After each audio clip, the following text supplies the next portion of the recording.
Hello everyone and welcome to the conclusion of Turnabout Academy. So, the question now remains, who is the killer of Professor Court? Is it Hugh or is it someone else? Well, everything is about to reveal in the exciting conclusion of Turnabout Academy.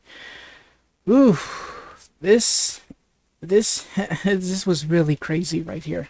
Alright, so without further ado, let's get started. And before oh, let me save this here. Alright, now. Alright, so I feel a little better now, so let's see how I do voice wise. Alright, so we're back at the defendant lobby. I think this is a different lobby. Lobby number 3. I guess depending on which lobby I'm at, the picture may change. Who knows? All right, here we go. Were you able to sleep last night? Huh? Oh, sleep. Sure, I slept for a grand total of 0 hours.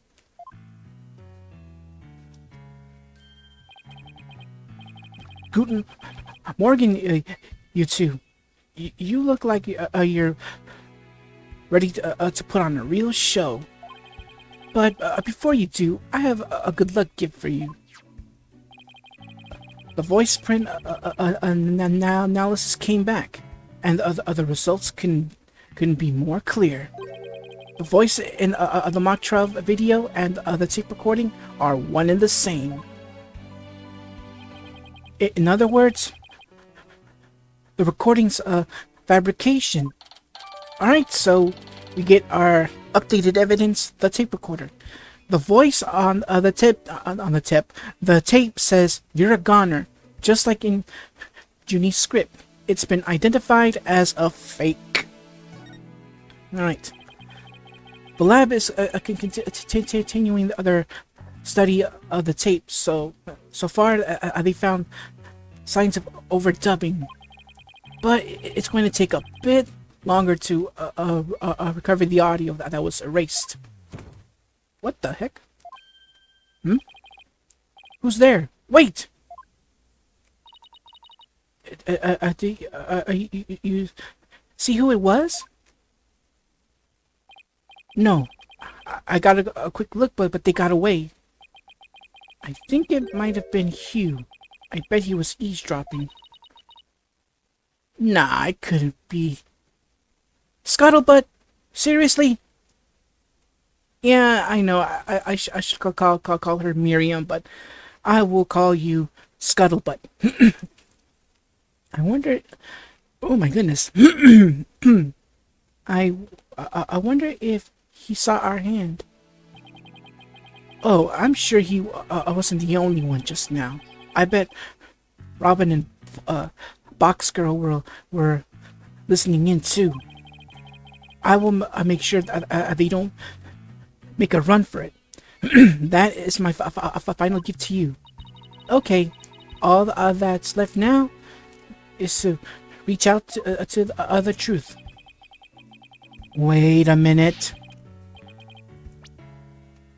Reach out to the truth. Is this a reference to the battle theme in Persona 4? That'd be great if it was. Alright, so time for a mini Courts of Steel workout. I'm Apollo Justice and I'm fine. Your turn. I'm Athena Sykes and I'm fine. Alright, here we go. Let the court doors open. Court is now in session. All rise.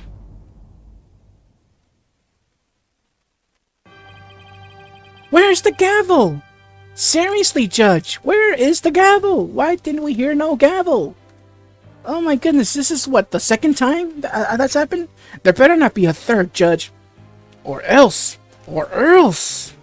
Anyways, court will now reconvene for the trial of Juniper Woods. The Sykes Brigade is totally psyched. The defense is ready, Your Honor. The prosecution is ready as well. Is that right, Prosecutor Blackwell? Yes, well, moving right along. Yesterday's adjournment was unexpected yet necessary, but I'll be running a tight ship here today, so no funny business from anybody. Understood? Your baldness. Robin Newman and Hugh O'Conner have recanted their confessions, but later I shall grill them at leisure to find whether I can charge them with perjury. Well, this sure complicates matters. Still, one must not overlook the facts.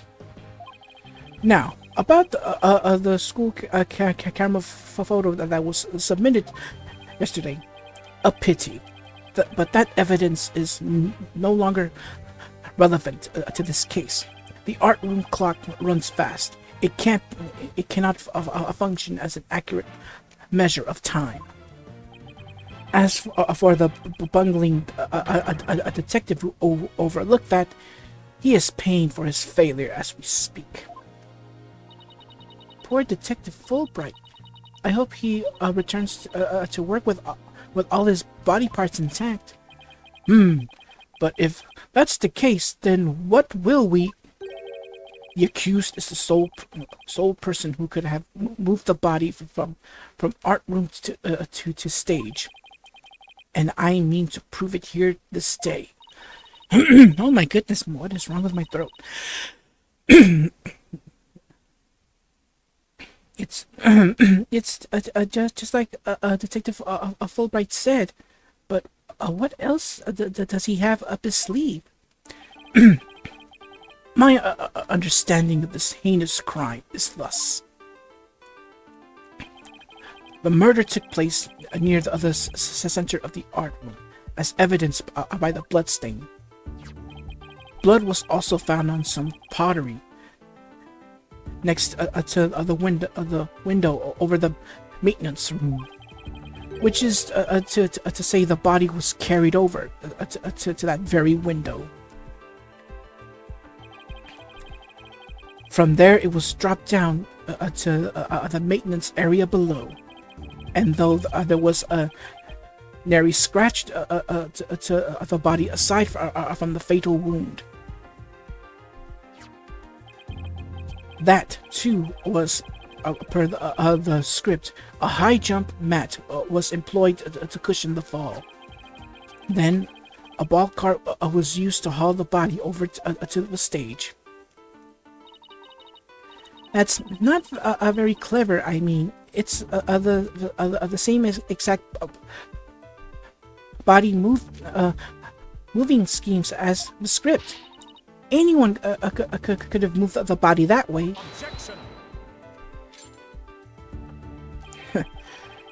Your propensity to spew forth words before you think is not very clever either. Why, you... Moreover, the prosecution has a witness, which is most unfortunate for you. Witness, it's time for you to come forth.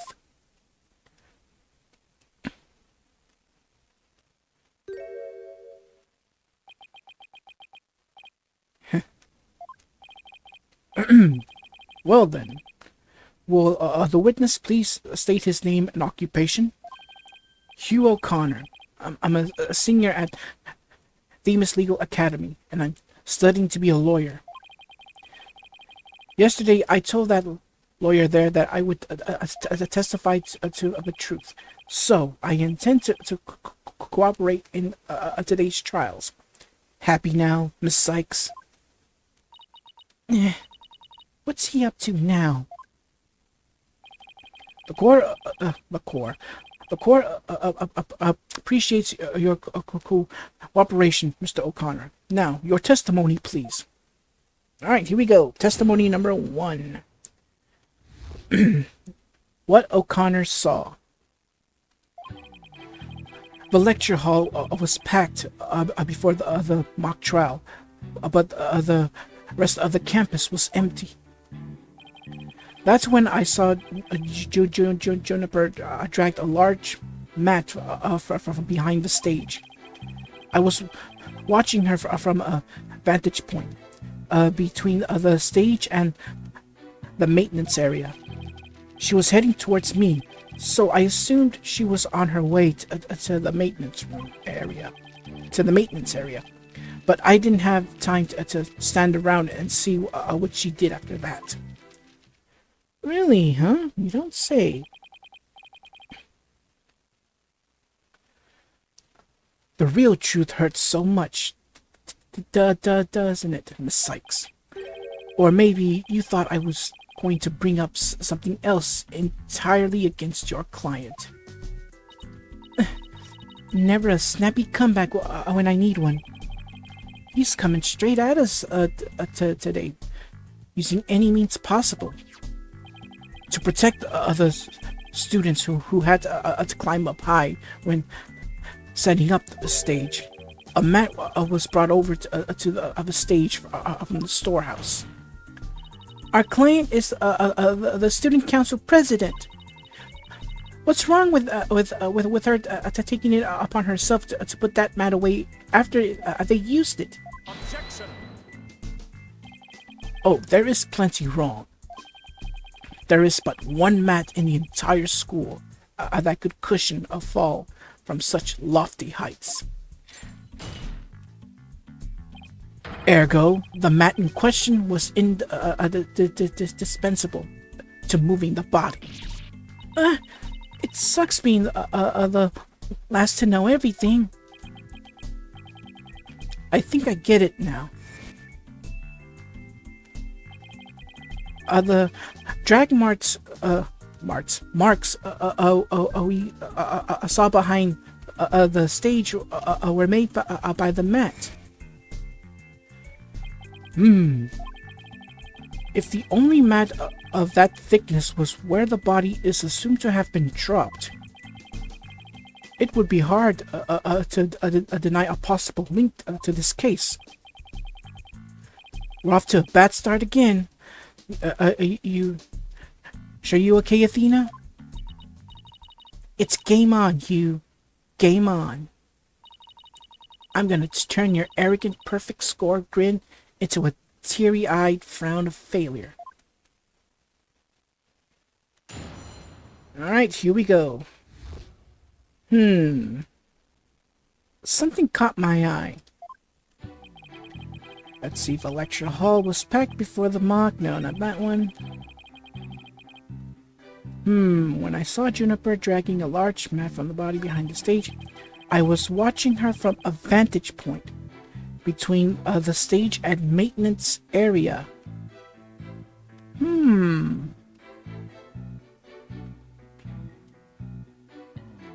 I was watching her from a vantage point between the stage area and the maintenance area. Wasn't he already gone by that time?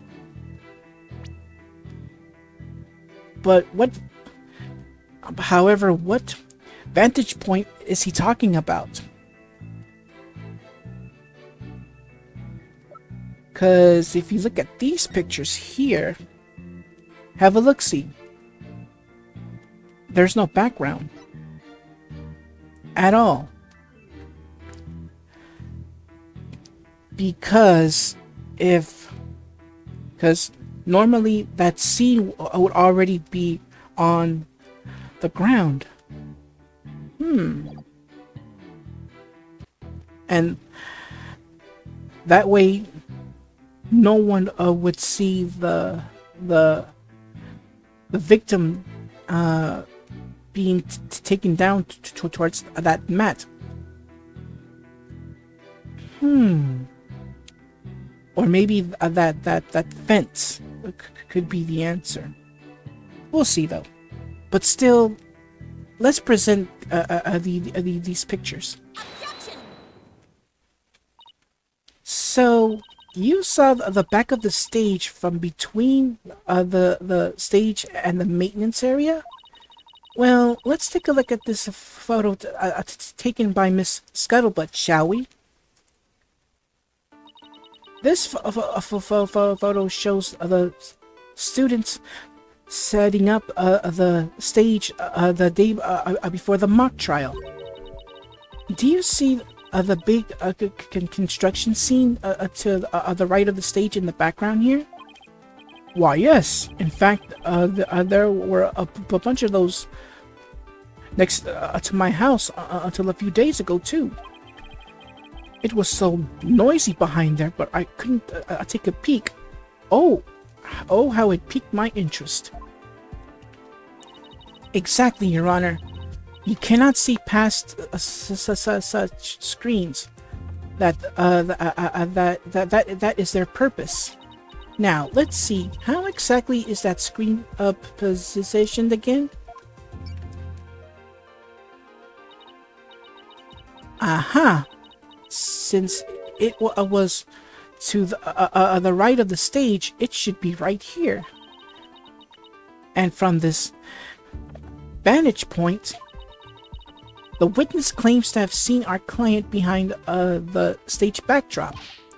Oh my! But the screen would have been completely in the way. That's right. Therefore, the witness couldn't have possibly seen our client from this point. Ouch.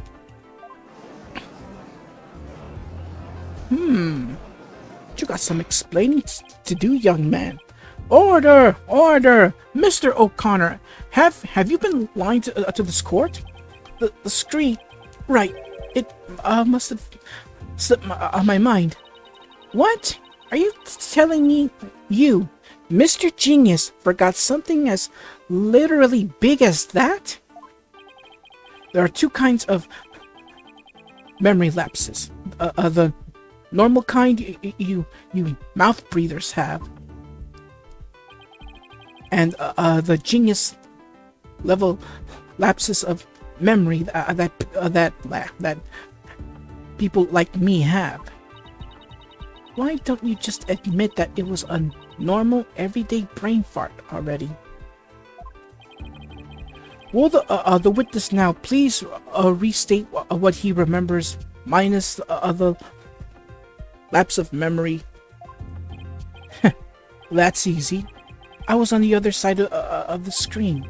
In other words, I witnessed Juniper from the stage side of the screen.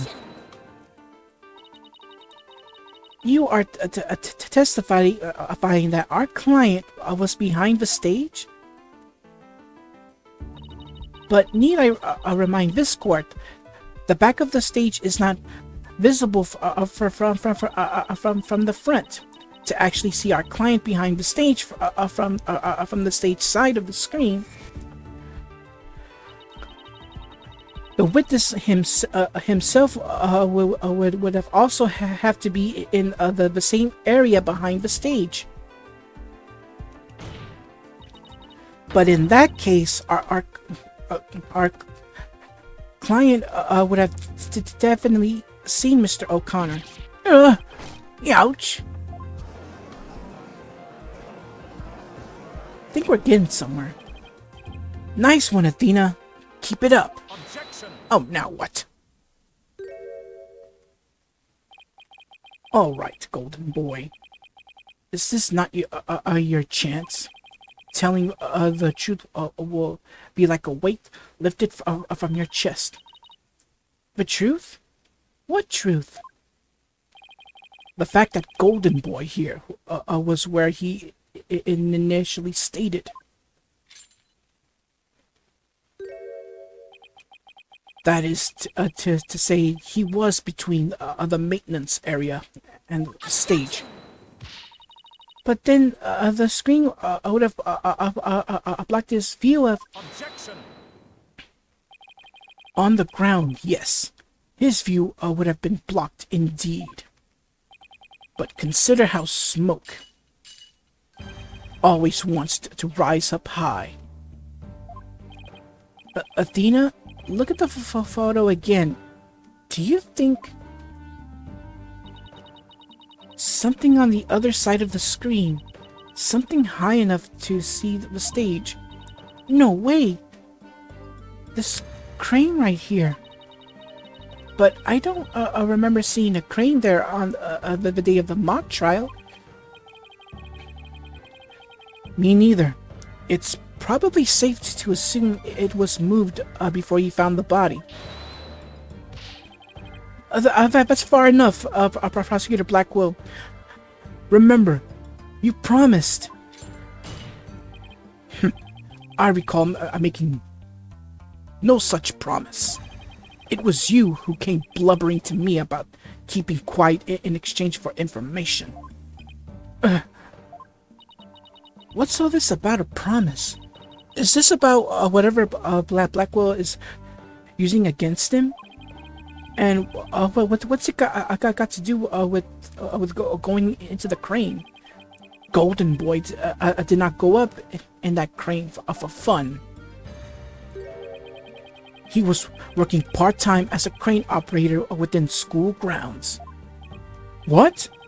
Do you mean to tell me a high school student was operating a crane? The witness, I object to the prosecutor's last statement. There's no proof I operated that crane.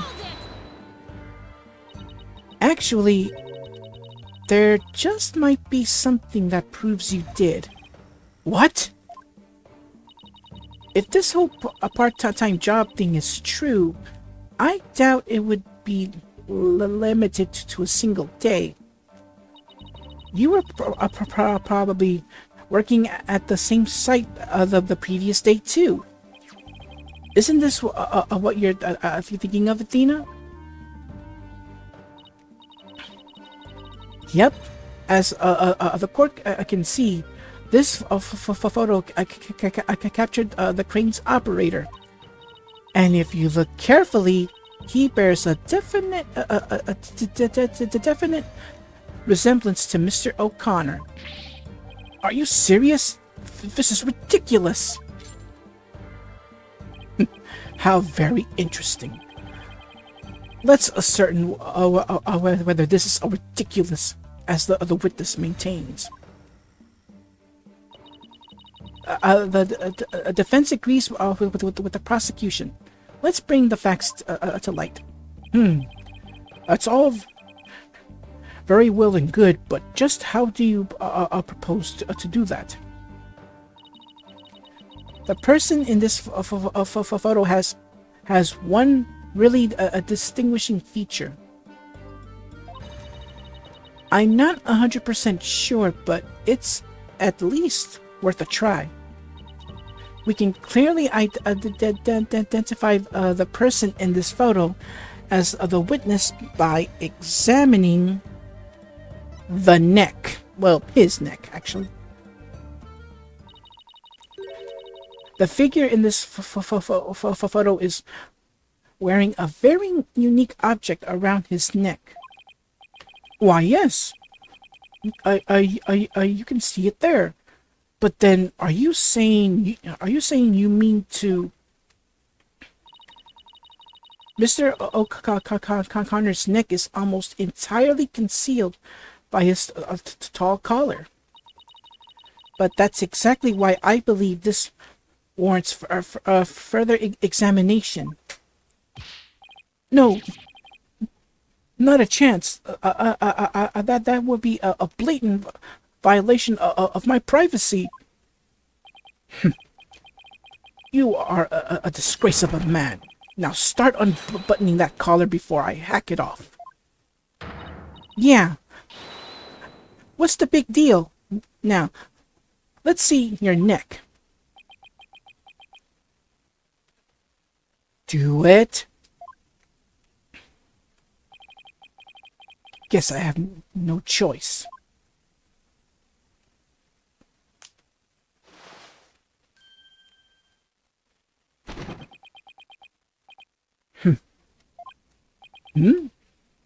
Oh my. So, where did you buy that neckband, if I might ask. I didn't buy it. It's handmade, and there's only one like it in the world. Well, it sure looks like the neckband in the photo. Should we have the photo analyzed? You are one irritating lady. Fine, I admit it. I work. I work a part-time construction job. It has nothing to do with our school. Operating heavy equipment is no big deal for a guy who can parallel park one-handed. But I never expected one of my jobs would take me to my own school. But when you factor in all of the required tests and apprenticeship period, wouldn't you have to be at least 20 to have a license for operating a crane? Oh, about that. You see, I'm a genius. So, you know. Objection! Let us dispense with this inane charade, golden boy. No, Prosecutor Blackwell, please don't. High school seniors are 19 at most.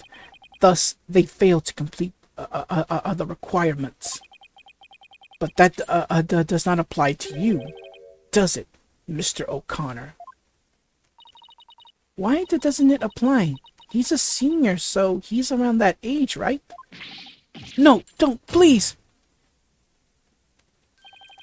Actually, golden boy here is 25. He took a 7-year break from school. What? So this is the big secret? He's 25 years old? Oh, wow.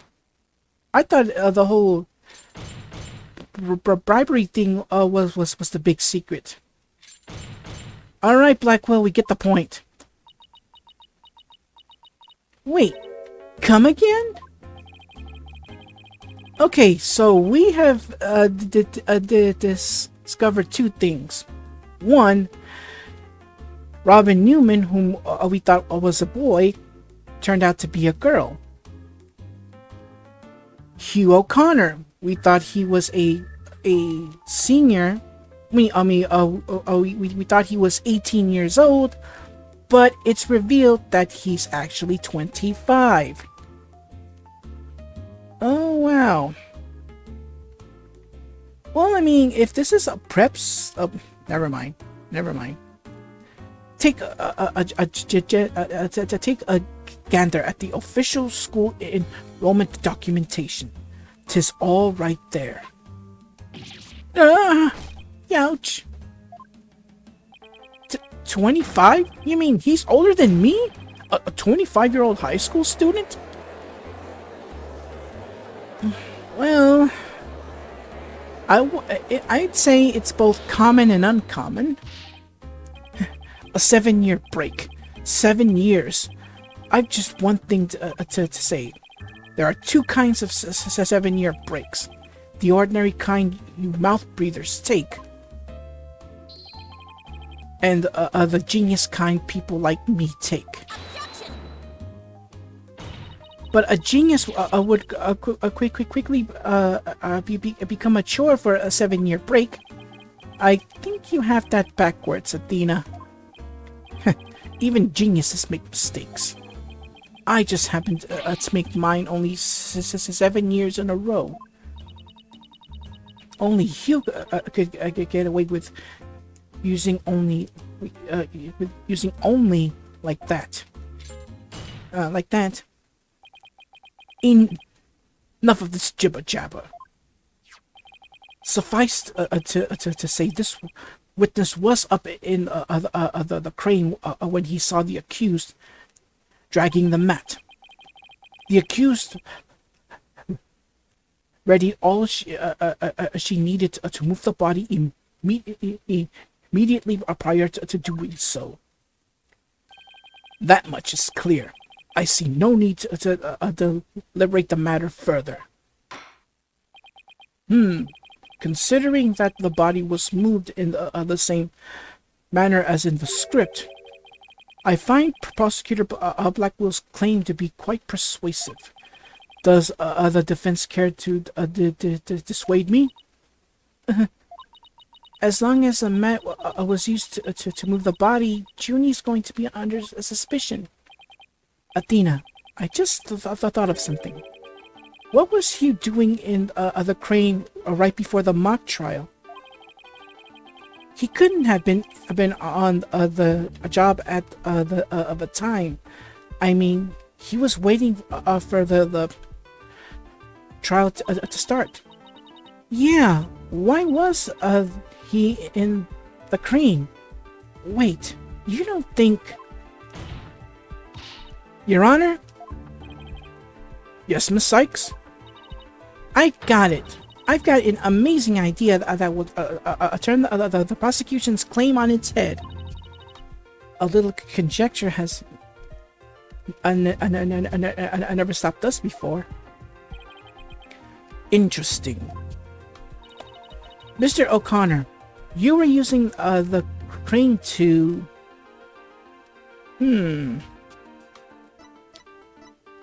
I'm gonna say... Move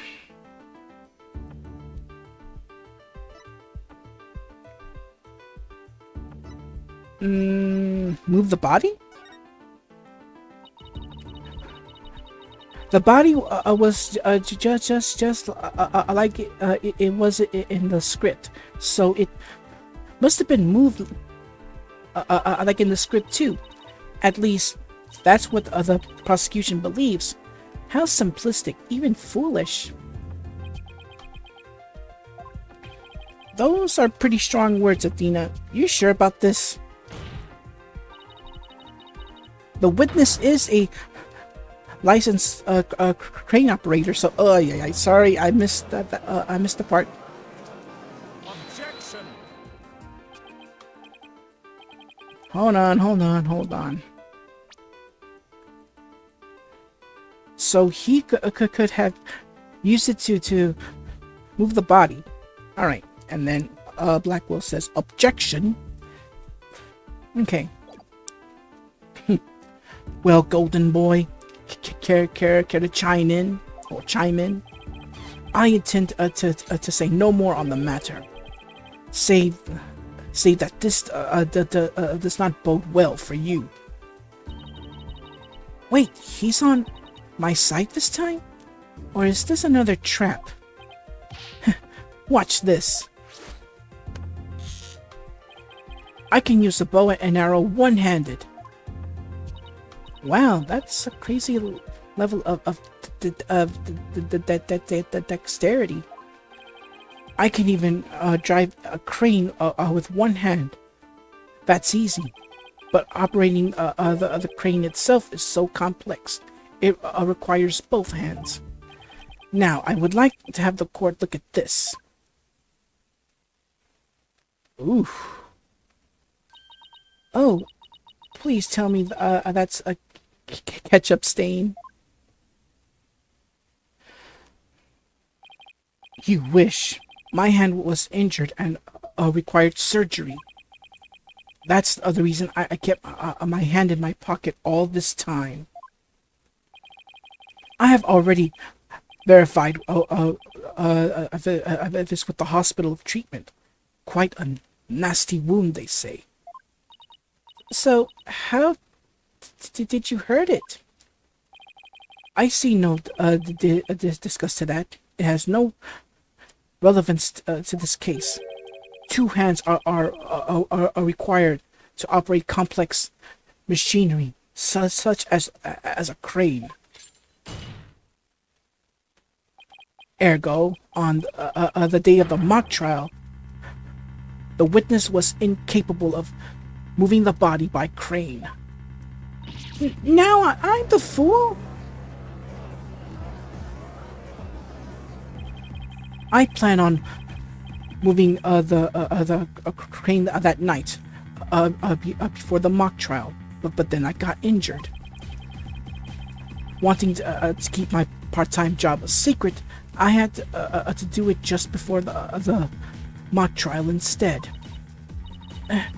And here I thought this was the big break we've been waiting for.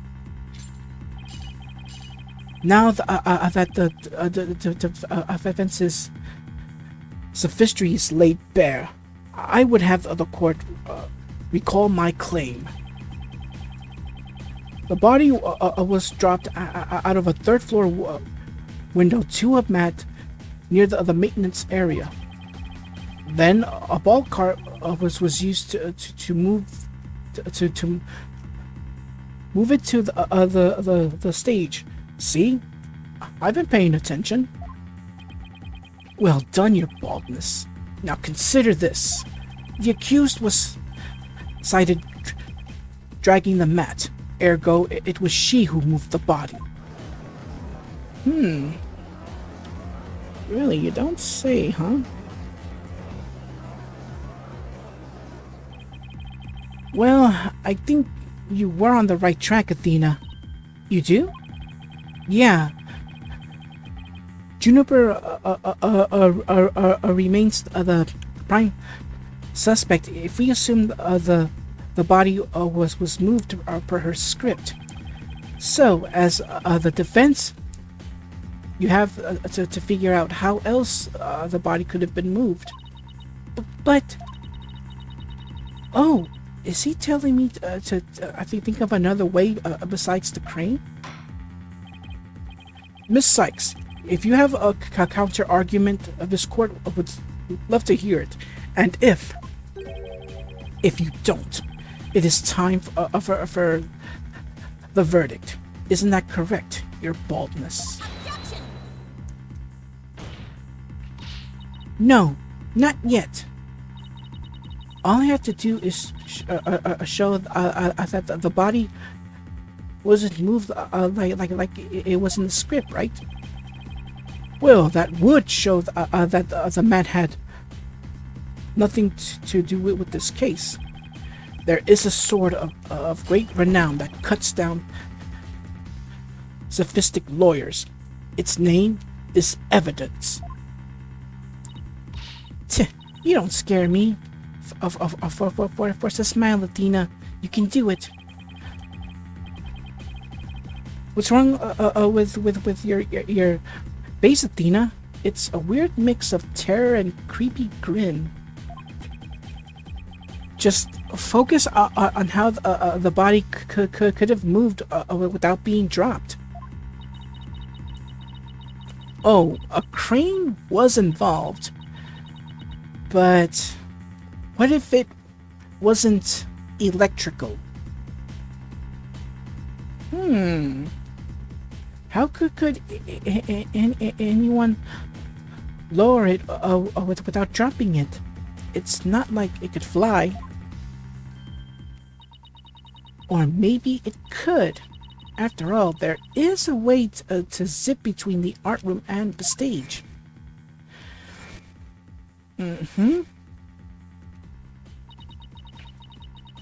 Someone could have easily used that thing. Oh, yes, of course. Miss Sykes, the court would like to see what you have for us. All I have to do is show the tiniest shred of a possibility. The mat and ball cart weren't used to move the body. This is what was used. Thus we reveal the school banner. The key here is the thing that ties the art room and stage together. Might I propose an idea? It might do you well to tie your lips together, lest you further expose your ignorance. This isn't exactly the time for black comedy, Prosecutor Blackwell. Anyway, the court will recall the wire on which the school banner was hung. That wire strung between the art room and the stage. which allowed students to run or reel in the school banner from the art room. The body could have easily been lowered down to the stage via this wire. If it's strong enough, then yeah, it is a possibility. Spare me your armchair theories. This wasn't some kind of high wire act. The body surely would have fallen. Yet there are no signs of blunt force trauma. Oh, you surprised me, Prosecutor Blackwill. You didn't actually think I failed to account for that. I'm sure that's exactly what he thought. When we investigated the stage yesterday, the bottom part of the school banner had been tied into a pouch-like shape. And the pouches are useful for carrying things. What do you think? I think they forgot you. What did you think this one could have carried? Well, go on. Please explain. The body was bundled into the pouch, like so. The body would have been moved down on that stage in a flash, and there'd be no need for a mat. Wow, well, they got him there. Alright, so, I've heard the phrase carrying the banner, but the banner doing the carrying? If the banner is strong, well, it's not impossible. Seriously, it's not impossible, you know? Objection! I have no patience for you or your cheap parlor tricks. Your claim is as shaky as a corpse performing that absurd high wire act. If you have an actual objection, then just come out and say it.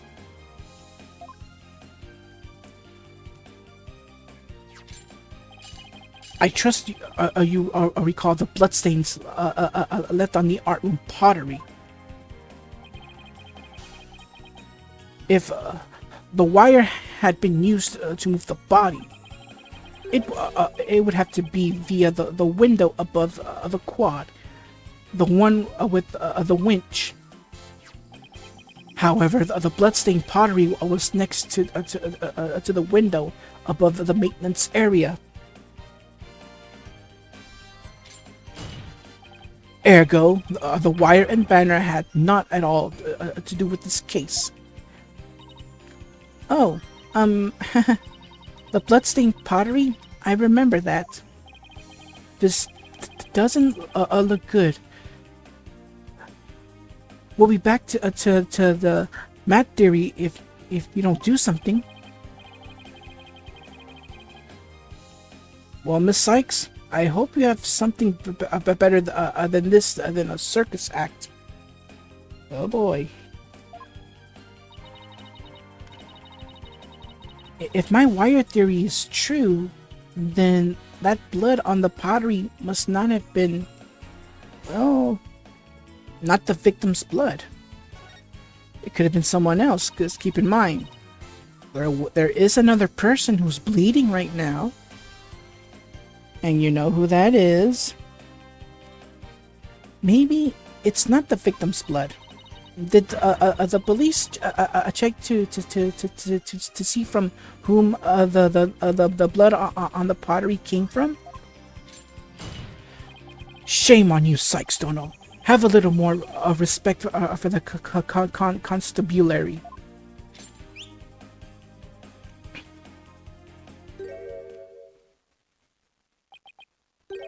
Fulbright. Looks like they didn't check it. Hmm. Don't let it get you down, Prosecutor Blackwell. Everyone makes mistakes. Spare me your cheek. We will know not either way until the other tests are run. True, but in the meantime, I'm going to press my claim as far as I can. Your baldness. I demand that the blood on the pottery be analyzed this instant. Of course. It shouldn't take long to get the results back. Hmm.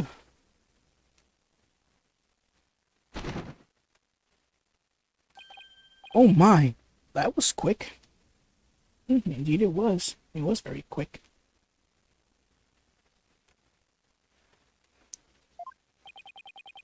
We're history if it turns out to be the victim's blood. Please, please let it be someone else's. It seems the blood was not from the victim. What? Furthermore, a comparison with other parties involved with this case reveals that that the blood belongs to one Hugh O'Conner. Score!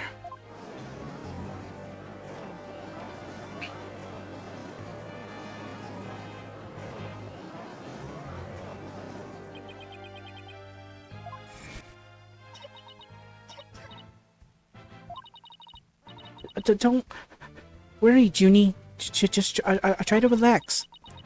Hugh's hands. His hands were dripping with blood.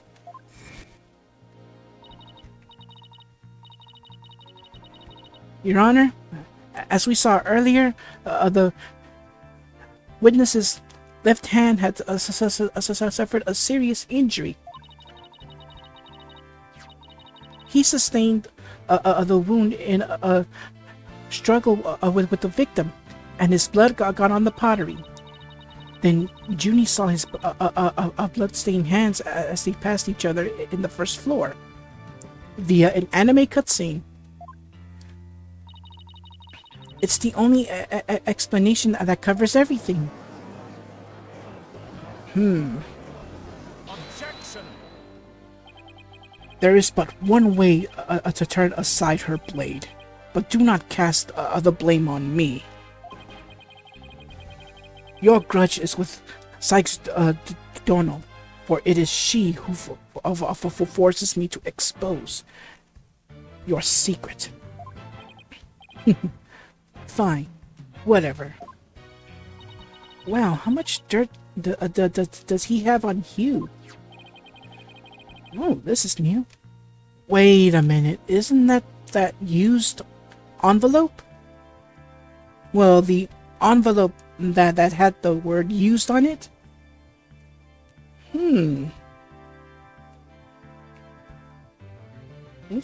That's weird. Alright. It was inside this that Miriam Scuttlebutt's script was found. This Scuttlebutt's is... But didn't the prosecution already claim that?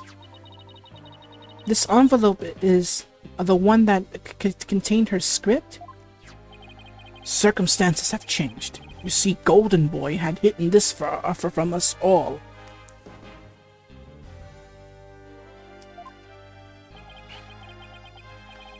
Let me see here. My word! Talk about the world's most painful paper cut. Indeed. You can clearly see that if this envelope is not opened correctly,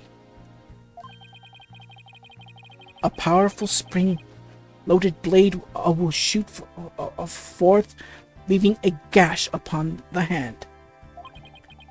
The only one who had been told of the correct way to open it was Constance Court.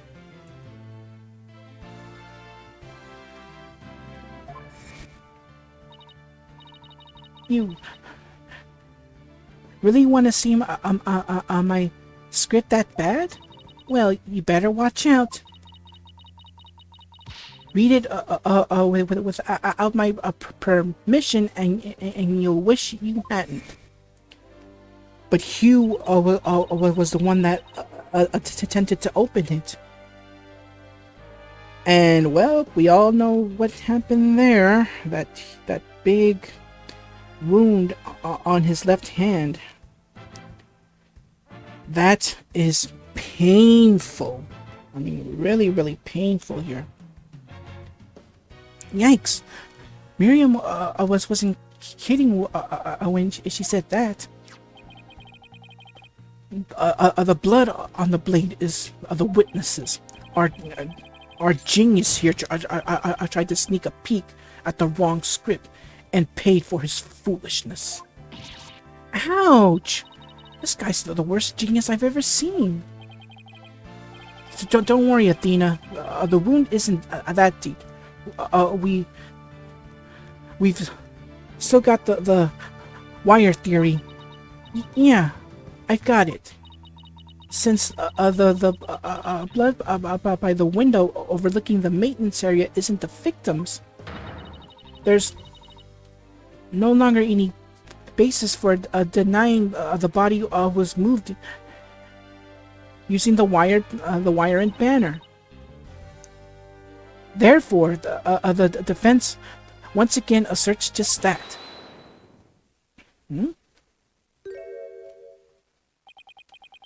You call yourself a lawyer. Don't you see the glaring contradiction in your thinking? Huh? The court would like to remind the witness that his role is not to point out. And you, how can you adhere such outdated beliefs? But whatever.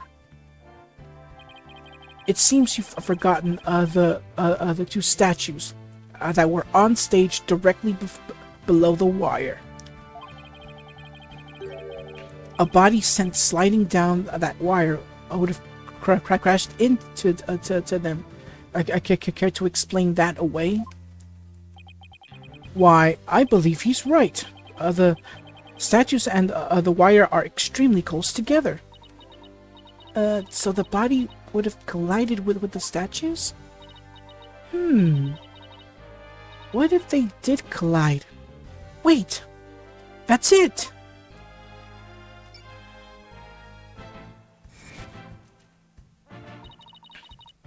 Speaking of those statues, we still don't know how they were broken. But if we assume the body crashed into them,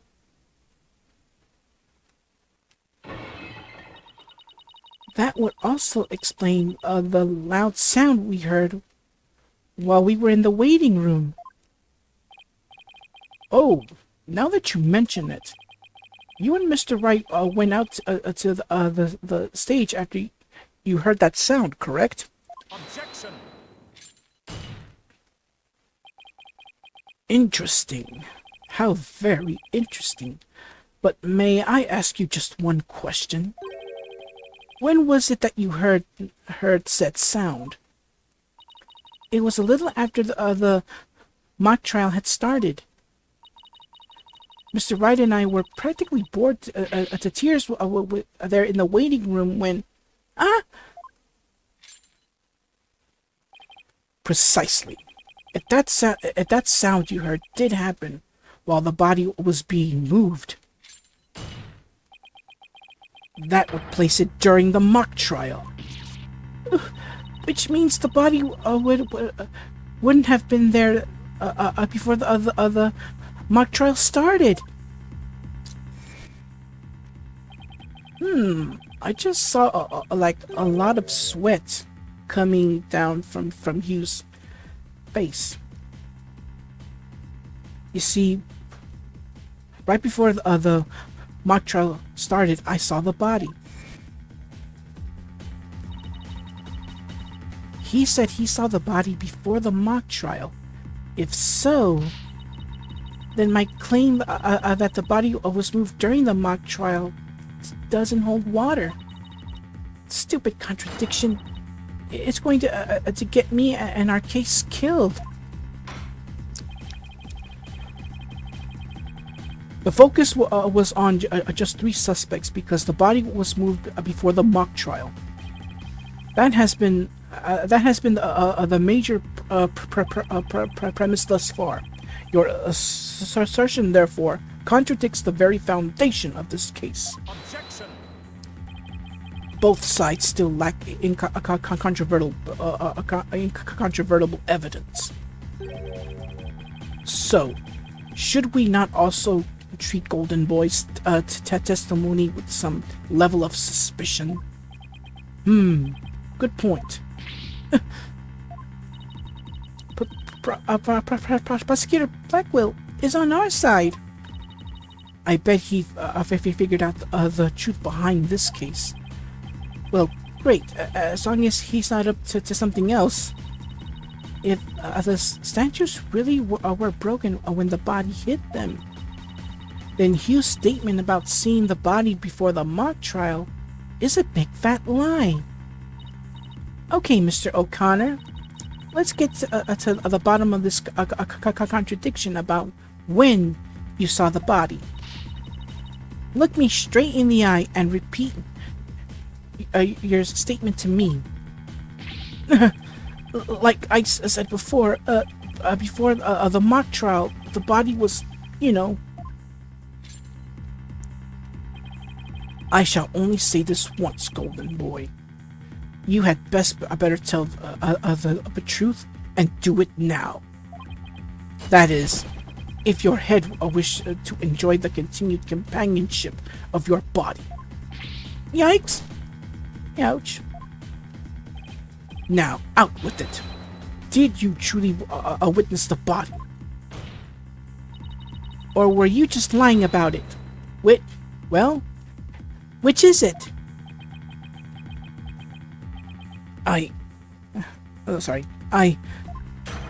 You what? I never saw the body. Are you sure about that? Lying to this court again, and I'll charge you with perjury.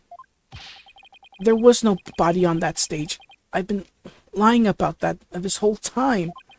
I'm sorry. Wow, this is getting crazier and crazier. Yes, we've exposed Hughes' big lie for what it is.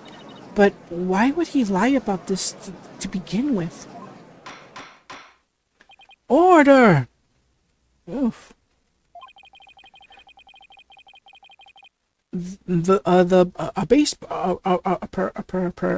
premise that the body was moved before the mock trial has ever overturned.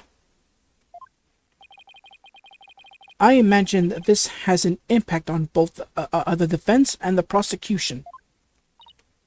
Well, first, I'd like to thank the prosecutor. This brings us one step closer to the truth. Now, at least we know the body was moved using the wire and school banner. Indeed, that much I shall concede, Sykes-Dono. The body was moved as you stated, and in the midst of the mock trial. So both sides are satisfied then? If the body was moved before the mock trial, we have our 3 suspects. But if the move took place in the midst of the mock trial, it is an entirely different story. Right. All 3 suspects were in the mock trial. That gives them solid alibis. Objection. How simplistic. Did you forget about the student in charge of the audio?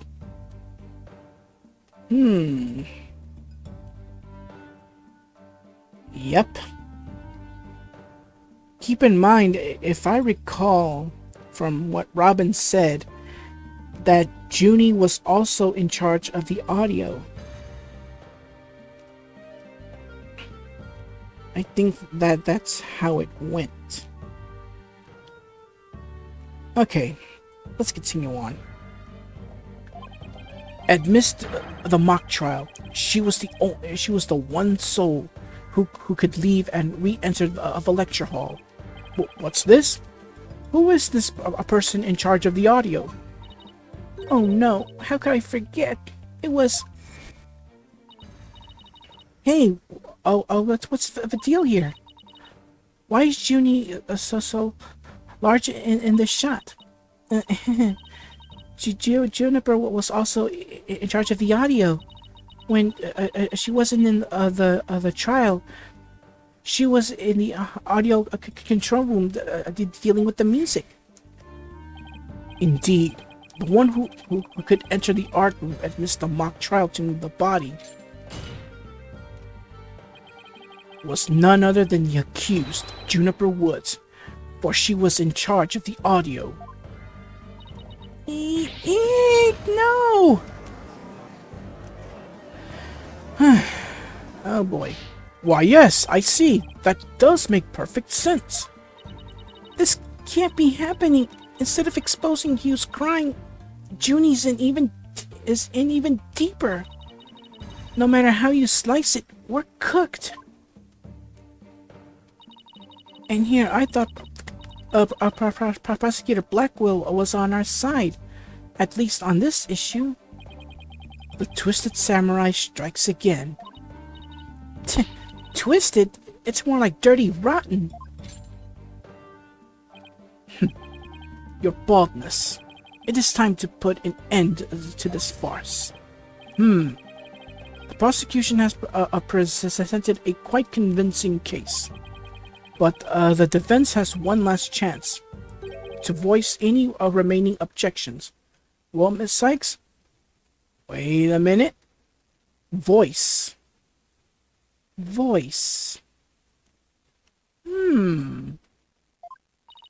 Apollo? What are we gonna do? I've got nothing left.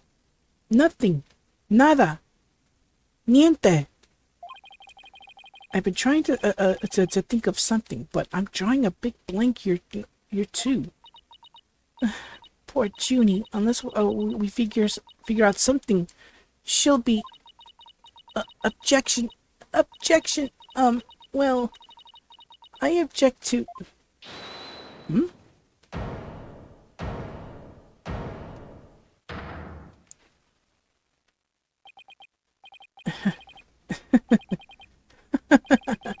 Stop right there. All ears to me. It's time you heard about the rare genius of Hugh O'Conner.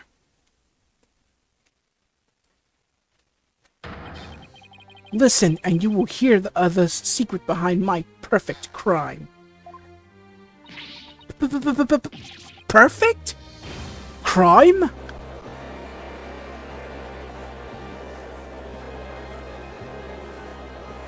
Well, I mean, truth be told, we have yet to Mood Matrix Hugh O'Conner, so maybe this could be helpful. Well, there's only one way to find out.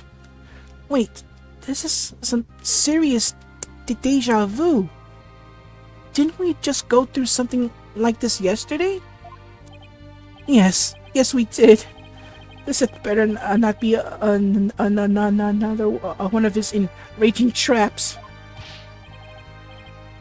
The murder, the moving of the body, the cover-up, it all sprung from my brilliant mind. Well, go ahead, arrest me. The real killer is right before you. He really wants to take the blame. Order! Order, I say! Mr. O'Conner, you already confessed yesterday, then earlier today you recanted your confession. As if you mouth breathers could comprehend my genius. The end justifies the means. I think I might know who that someone else is. Now, bow and kneel. Kneel before my great and maddening intellect. Objection! Enough! The only thing maddening is this ignominy you bear for all to see. For it is impossible for you to have been the perpetrator behind this crime. There is no perfect crime, only a perfect alibi. For you were at the mock trial. And it is silly that I must remind you of this, but you were a participant the entire time. There shall be no mercy if you persist in hindering this trial with your silly little act. Hugh doesn't seem the least bit shaken by Blackwell's threat. Listen, Mr. Prosecutor, calling that a perfect alibi is beyond contempt. Your Honor, I'd like to take this opportunity to offer further testimony. I will now demonstrate the very moment of genius that transcended even perfection. Alright, here we go. Hugh's confession. Oh my goodness. Here we go. You won't believe this, but I used a body double. That wasn't the real me at the mock trial. That means I didn't almost lose. My body double almost did. I slipped out stealthily when my double took care of that trial. I had I had the run of the campus. In short, I'm the killer. Juniper's innocent. Wait, didn't he say that he doesn't care about Juniper anymore? Because of quote, who she really is? Like, he said that in the last part that Junie wasn't all sunshine and rainbows. So why is he still protecting her?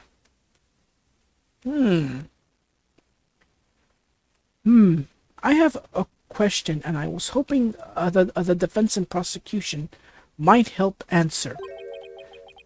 Is it just me, or does the witness's testimony make no sense at all? No, it's just you, Your Honor. All I got from listening to that was a headache.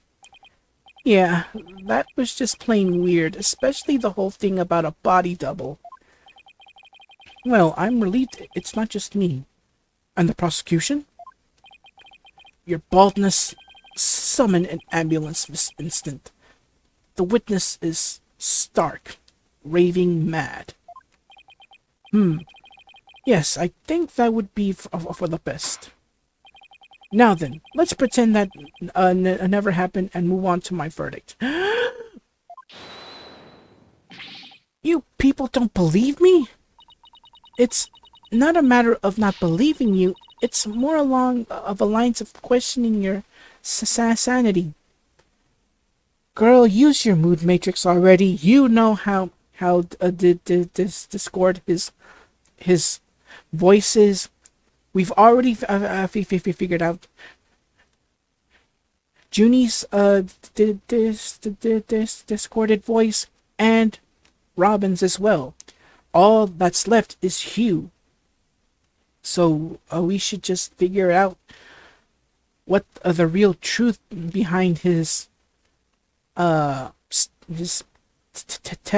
testimony really is. Yeah, the Funny Farm just called. They want their genius back. Shut your pie holes.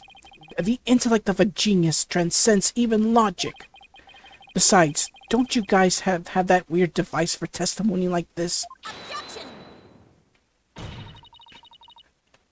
Which is not a weird device, and I don't waste him on ridiculous testimonies. Easy there, Tiger. Think of it this way. We don't want a verdict to be passed just yet. So how about we give widget a try. Thank you, Apollo. Thank you. Because remember, he's the only one left that we haven't, that he has a discordant voice. So something must be up with him. Really. Well, this is against my better judgment, but I'd like to conduct a short therapy session. Your better judgment? I'm a judge, and it's far beyond mine, yet I find it hard to say no. Prosecutor Blackwell, I trust you have no objections? Prosecutor Blackwell?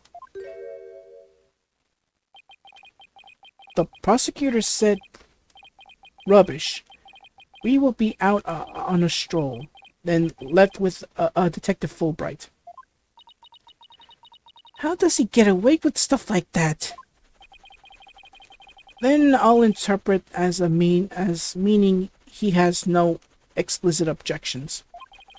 All right, Miss Sykes, you may proceed with your therapy session. I've seen my share of crazy trials, but this one takes the cake. And probably 82.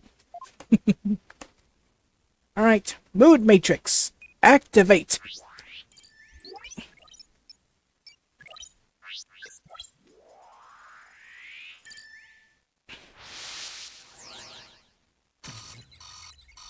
Oh wow, it's so full of happiness.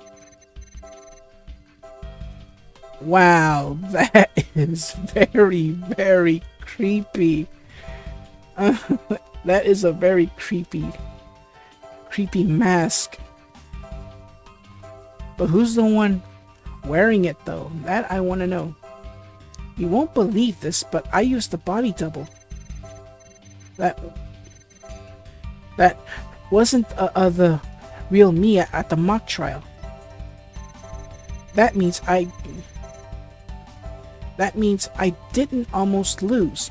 My body double did. I slipped out stealthily while my double took care of the trial. I had the run of the campus. I had to run. Oh, never mind. In short, I'm the killer. Juniper's innocent. Let's probe here.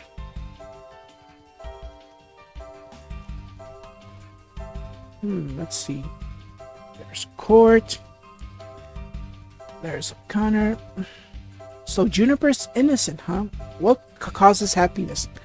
Well, I mean, I did forget something that Hugh does like Juniper, and the whole thing was that if Hugh won the mock trial, he was allowed to confess his love for Junie.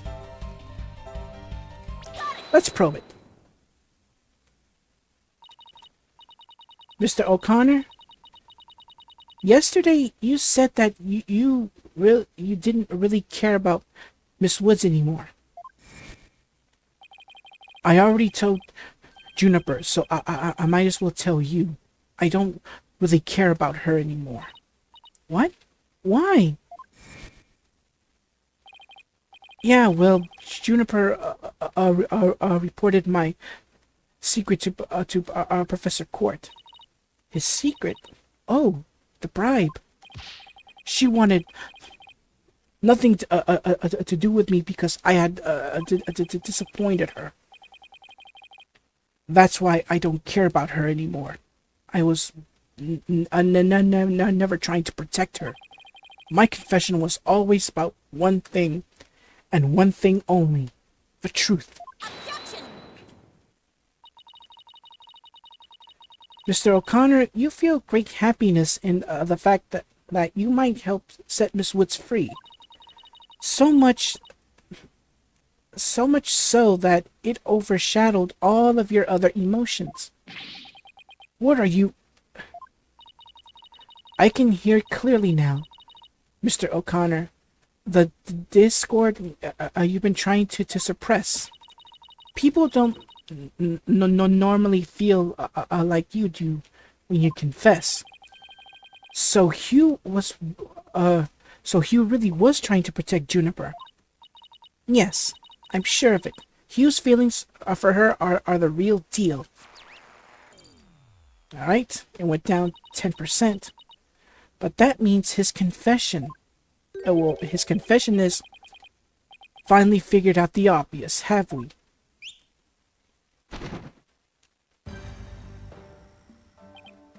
Why, Prosecutor Blackwell, you're back.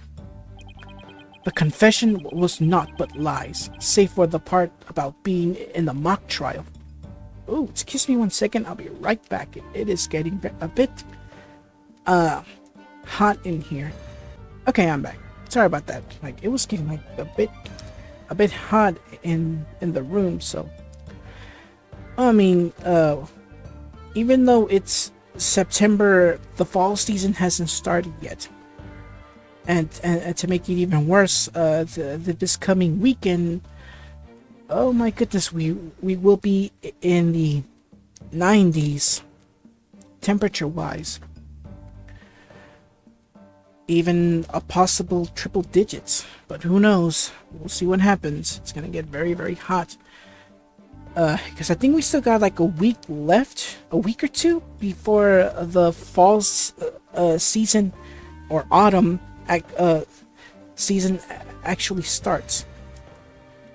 I'll put up on screen as to when the fall season will begin. So, anyways, the confession was naught but lies, save for the part being in the mock trial. Can we all agree that the killer is the one in charge of the audio, i.e. the accused?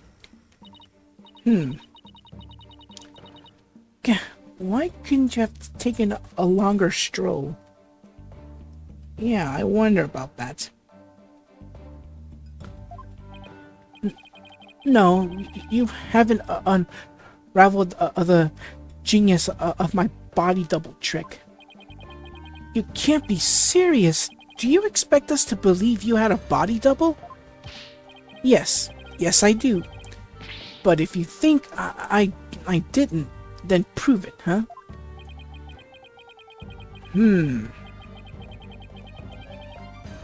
Either we quit here and Juniper is found guilty, or we play along with Hugh's delusion. Let's go with the least worst choice. But first, let me update his testimony.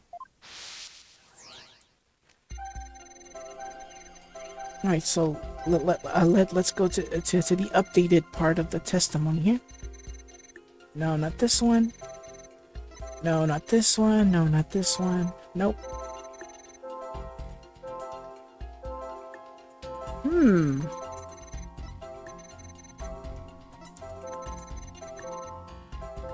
It's either this one or this one.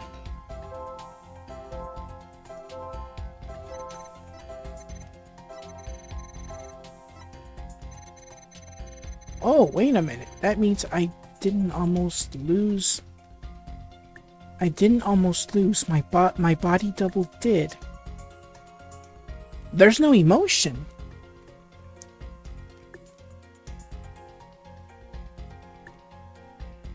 Because normally he'd be happy. Look at that.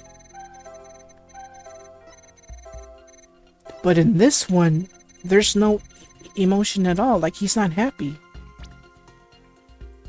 Let me pinpoint the happiness part.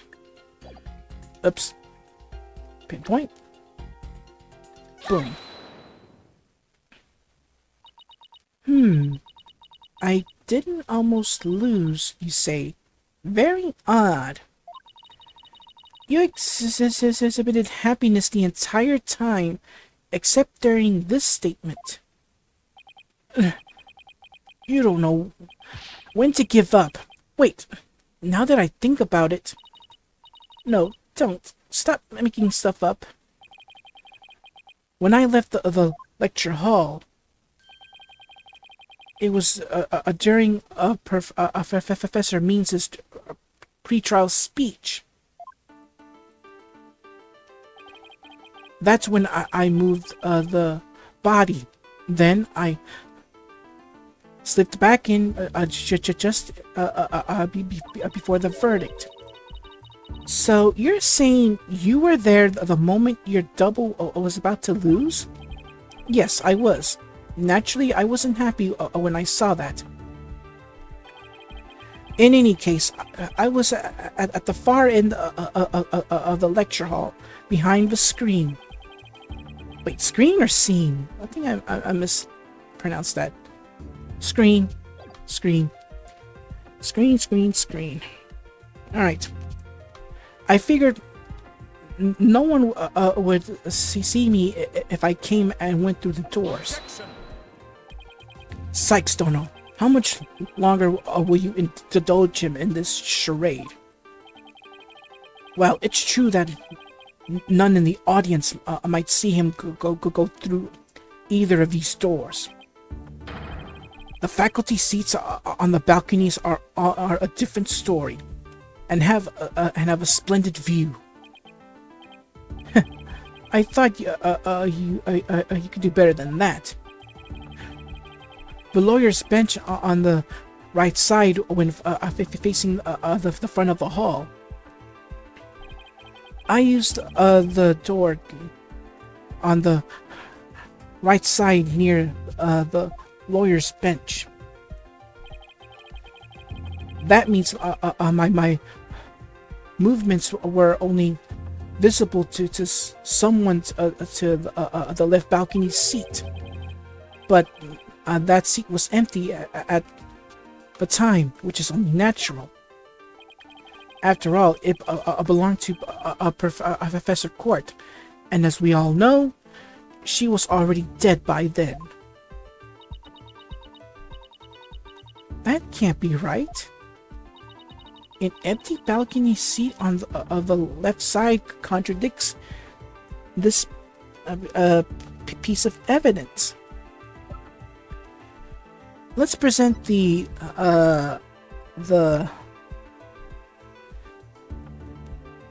lecture hall details, but first, let's have a look at it. Switch. An empty balcony seat on the left side, which is weird. Because, take a look at this. Look at the left side. Notice who that seat is reserved for? Professor Means. And look at the right. That seat is reserved for Professor Court. So, how did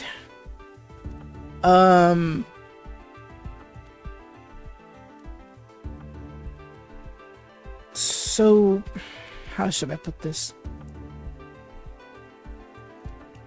How did he know that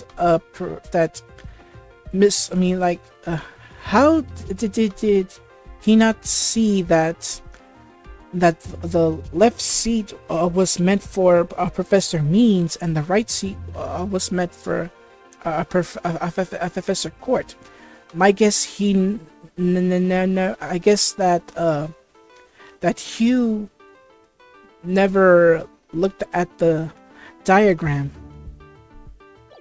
So I guess we got it presented. I have no idea where this contradiction is going, but I don't have any other moves at this point. Guess I'll just have to follow it and see where it takes me. You said the left balcony seat was empty, but was it really?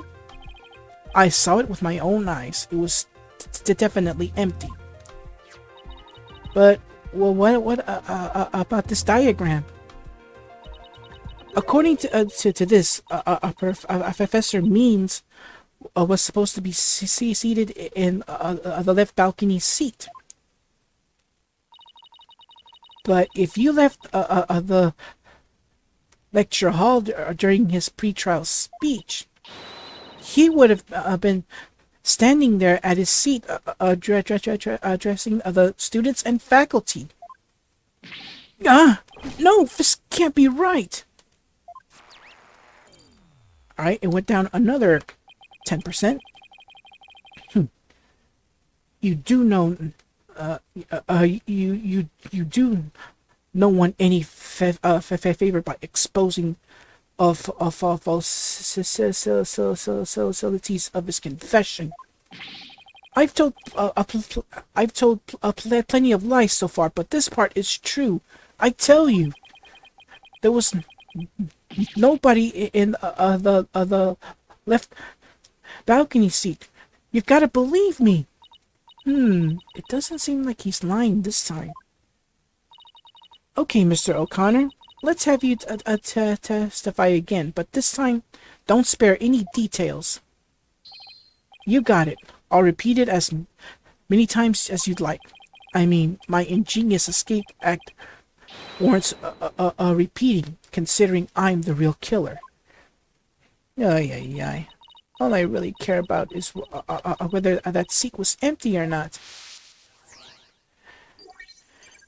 Alright, info updated.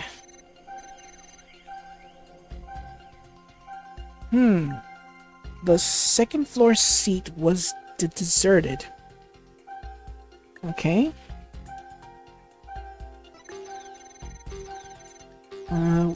Why won't you believe me? It's true, I tell you. I went out through the back door without anyone noticing. Wait a minute. Why is he in the audio room? I thought only Junie was in charge of the audio. So why is he there? And if he looks like he's happy in this picture, why is he sad?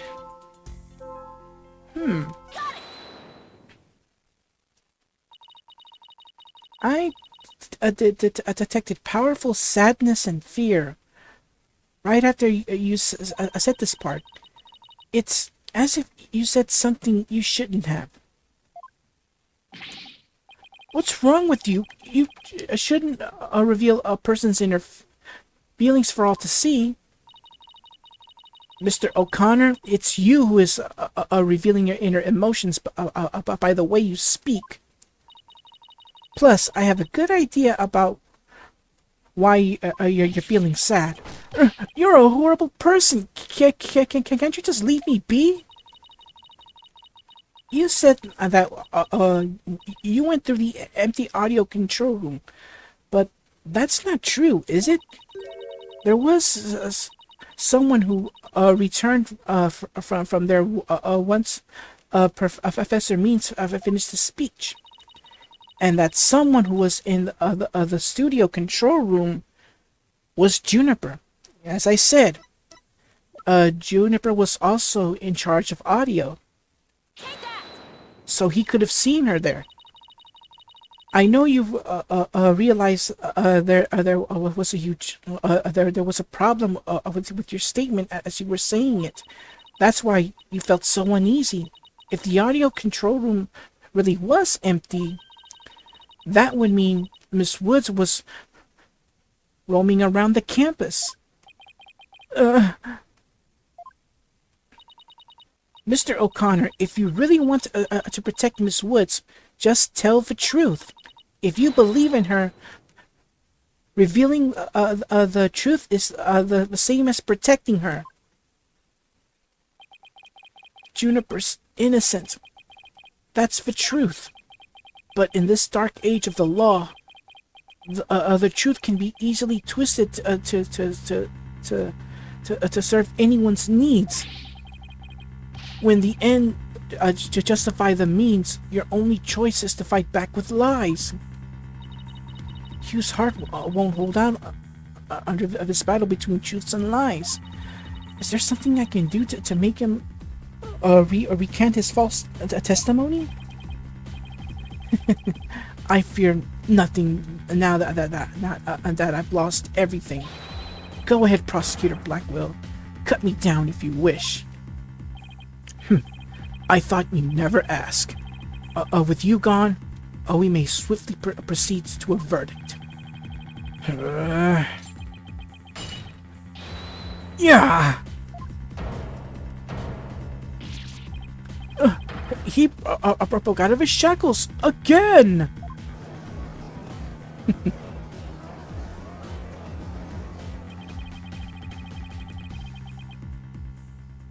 I don't want to be the poor accountant down at the detention center. Hugh O'Conner, in defense to your valor, I will limit your suffering with one clean blow. Could you wait just one moment before you cut him down? Silence.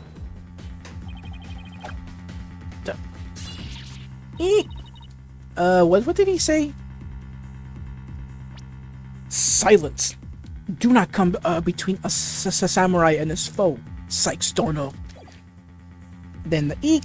I never learned about this in law school. Careful, prosecutor. Remember that shocking experience you had last time? Very well.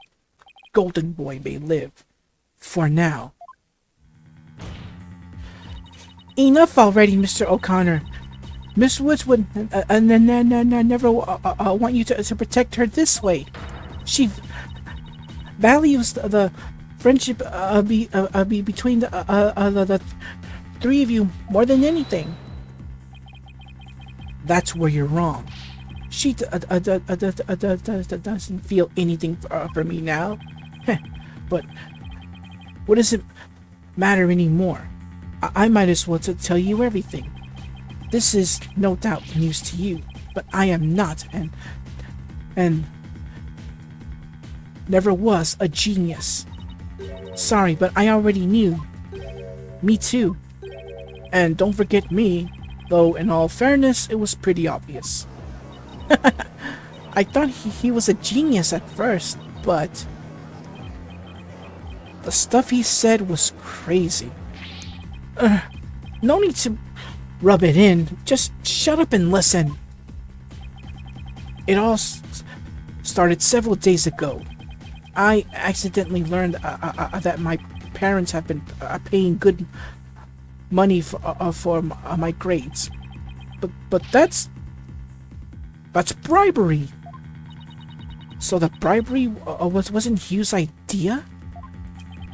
All of my perfect scores were the product of cold hard cash, not genius. Even worse, when I confronted my parents about it over the phone, Juniper overheard me. Oh my, what a terrible misunderstanding. I've been living a lie. I don't know what else there is to say. I'm no genius. I'm completely worthless.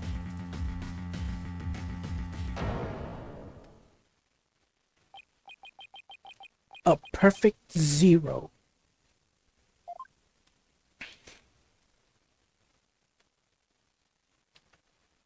Silence. Hugh? Even so, I still wanted to make it up to Juniper for pointing her like that. That's why I wanted to clear her name by pinning the blame on me. I mean, she probably hates me now, so it'd be a relief for her to see me locked away. If you were trying to help her, then why did you testify against her? You were the ones who told me to tell the truth yesterday. So I thought if I did, it would help her. He wasn't trying to provoke us. It looks like we seriously misunderstood him in more ways than one. At the detention center yesterday, Junie was in tears when she opened up to me. But the truth is, our friendship between the three of them is still rock solid. If there was something that could help me prove that to Hugh, we even have proof of our friendship. Yeah, as long as our friendship lasts, you can bet we'll be carrying them around. I know. What about that proof of friendship they mentioned? I wonder where or what it is. I didn't buy it.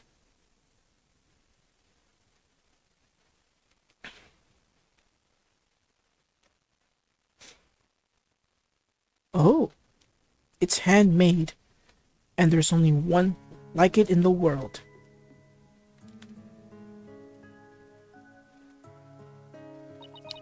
Maybe it's... No, that's definitely it. That band around his neck. Mr. O'Connor, that band around your neck, that's your proof of friendship, isn't it? Proof of friendship? Is that anything like a proof of purchase barcode? Ay, este menso. In court, evidence is everything. That's why our three friends created friendship bands.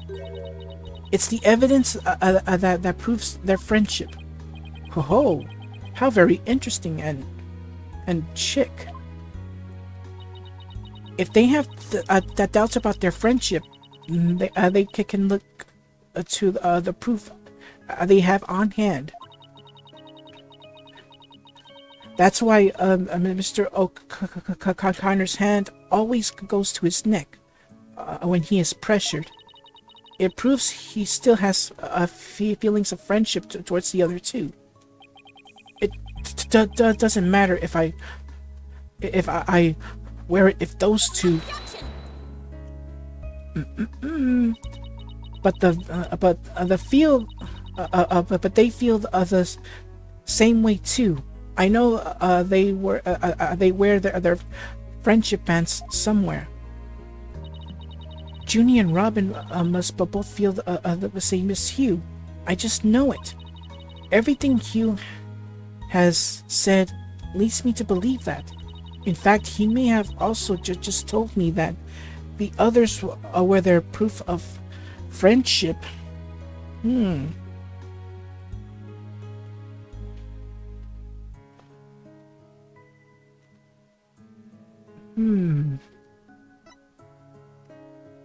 Where they're hard to spot, they aren't wearing them now, or where they're easy to touch.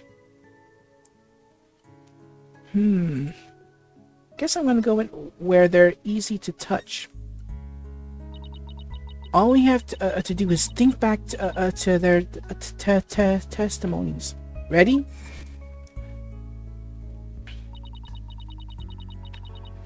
Miss Newman holds her arms when pressured. And Miss Woods holds her wrist. I know Miss Woods very well. She would never abandon her friendship with you over something like this. And taking the blame for her will only succeed in making her terribly sad.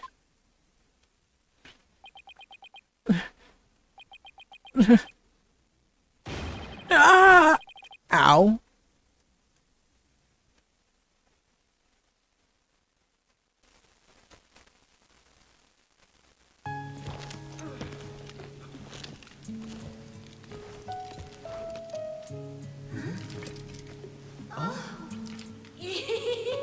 Robin, those bands of friendship that you made, just for the three of us.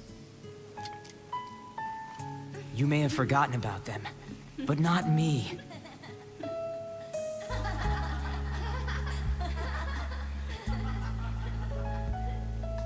Hugh! Ah. Hey, Hugh!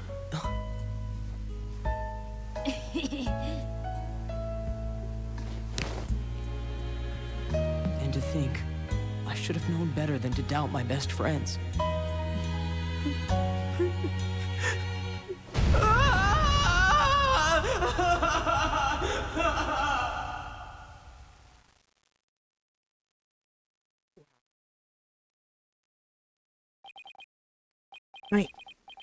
I didn't kill anyone.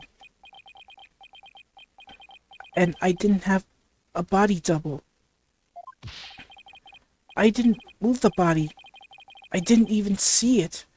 And it may look like I'm speed reading Zen and the art of mastering the bar exam, but I haven't read a single word. Well, you could have fooled me. In fact, you did. Hugh. So, Miss Sykes, can I place my trust in you?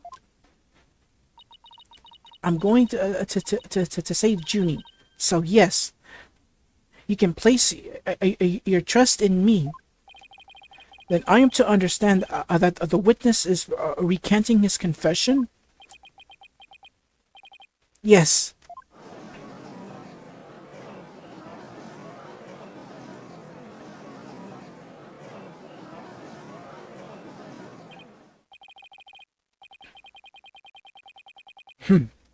A most roundabout trial. I much prefer the turnabout variety myself.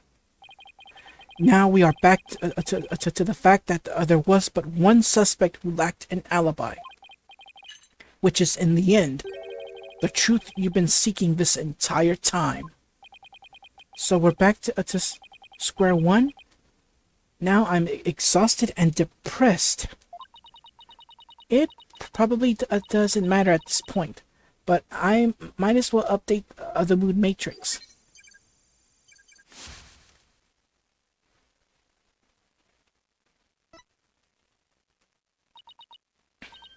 Huh? Does this mean... further resistance is futile. This time, for a verdict is nigh. Objection! Please wait! What sort of devilry are you up to now?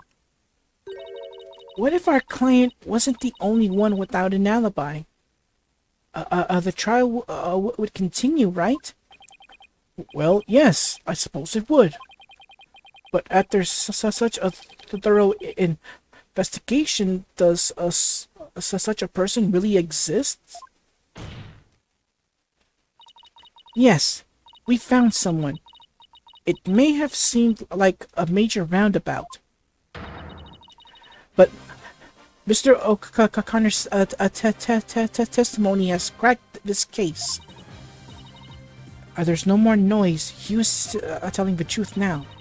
During the mock trial, the balcony seat opposite him really was empty, which now means there's one person unaccounted for.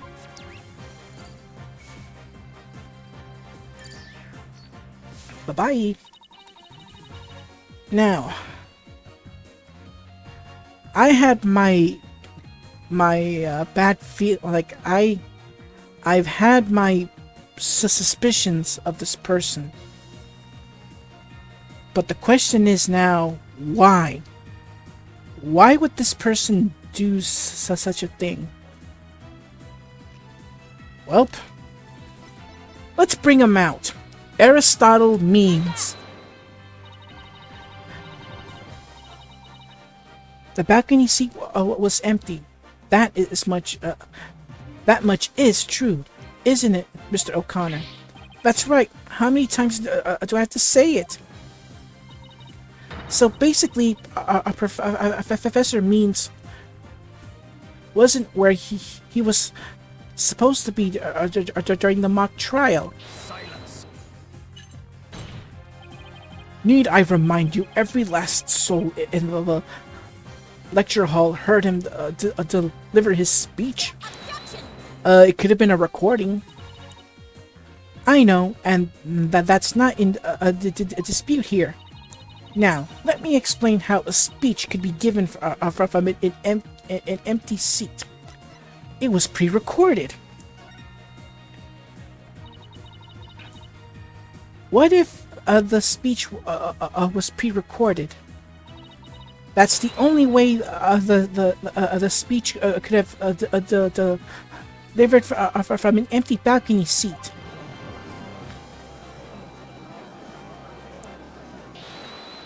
Oh, wait a minute. Wait, are you accusing Professor Means? That's insane. I mean, he's the one who gave me the tape recorder. Take this to the police, he said, and tell them you found it. What? Really? Wait a second. Mr. O'Connor, did you just say that Professor Means gave you that phony recording to you? Phony? The defense will refrain from hurling unsubstantial allegations. Put a sock in it, Judge. Well, I said he gave it to me, but what do you mean it's phony? Wow, who could have seen this development? Alright, so tape recorder info updated. Identified as a fake. Professor Means used Hugh to pass it on to the police. The voice shouting, "You're a goner," as recorded on this tape, was dubbed onto it using a line our client said in the mock trial video. Why, this is an extremely crucial piece of evidence.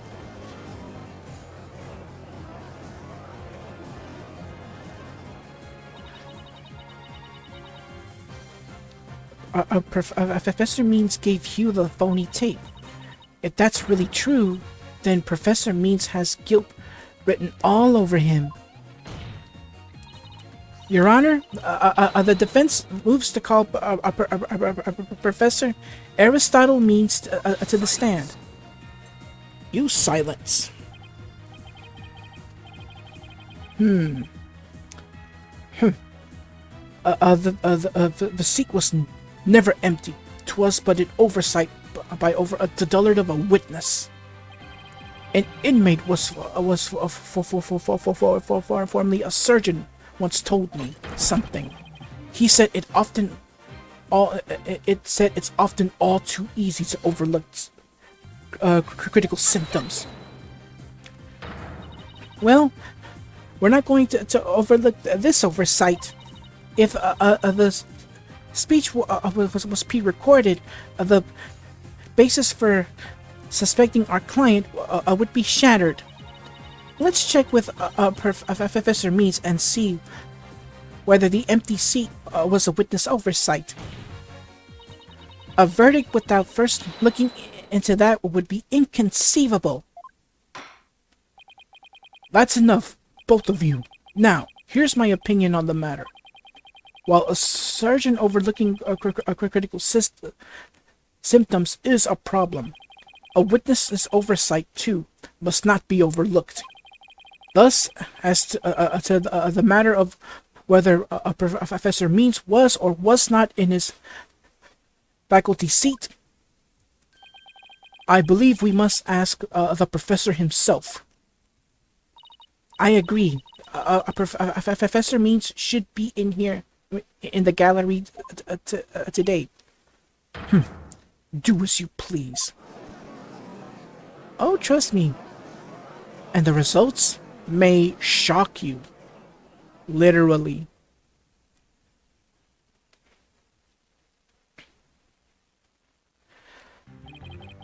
Will you please state your name and occupation for the record? Certainly. I am Aristotle Means. I teach a lawyer course at Themis Legal Academy, and let me add that while I welcome any opportunity to assist with the trial, I don't care for this undue suspicion. Don't worry, Professor. We're just interested in the mock trial video right now. We just need to take another look at the speech you gave. Can we count on your cooperation in this? Very well. If that's all you're interested in, please proceed, Miss Sykes. We need to find some sort of evidence that shows the speech was pre-recorded. All right. I believe we're ready. Let's roll the video.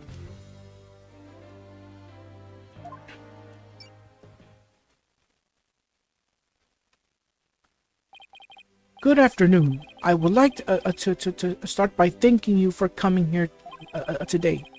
The mock trial, the crown jewel of event of the school festival, will begin shortly. When I was a student, I too could hardly wait for this day to come. Oh no, I'd forgotten how long and boring his speech was. Oh dear. Oh, like Widget sleeping.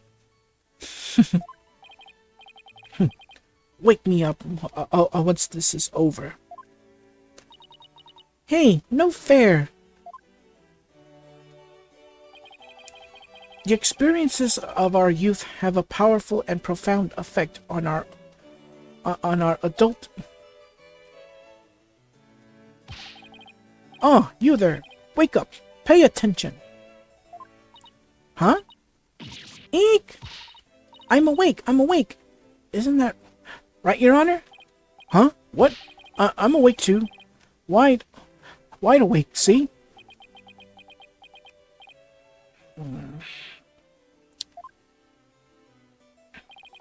Once again, our pure white Lady Justice will be watching over all of you today. Wait a minute. Our pure white Lady Justice. We will be watching over all of you today.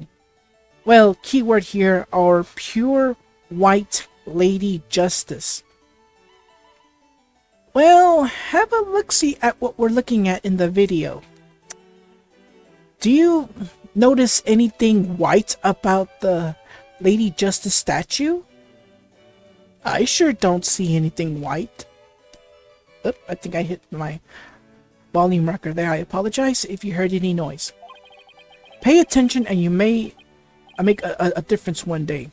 Now, let the mock trial begin.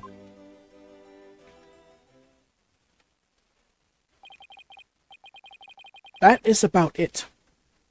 One of my better speeches, if I do say so myself. I even saw some of our students with tears in their eyes. He's obviously not familiar with the phrase "bored to tears." Listen, Sykes Dono, if you have subjected me to this epic study in tedium without purpose, Taka will feast on your tongue after I've cut it out. Eek! But you were asleep the whole time. Well, Miss Sykes, did you notice anything strange about that speech? Oh, you better believe I did. Could I please hear that last part again? Once again, our pure Lady White Justice will be watching over all of you today. There! I finally found what we needed. Professor Means, I only have one question about your speech. Why does that last part we just heard contradict with this? Dun dun dun! Professor said the pure white lady justice would be watching over them, but the lady justice in the video isn't even close to being white. It's as gold as gold can be. I'm not sure I can wrap my jaw around that to test its authenticity. I didn't say it was made of gold, Your Honor. Now, it's true that this statue is pure white, but it broke before the mock trial began. The one you see here is its replacement. Oh, well, that's a shame on every count.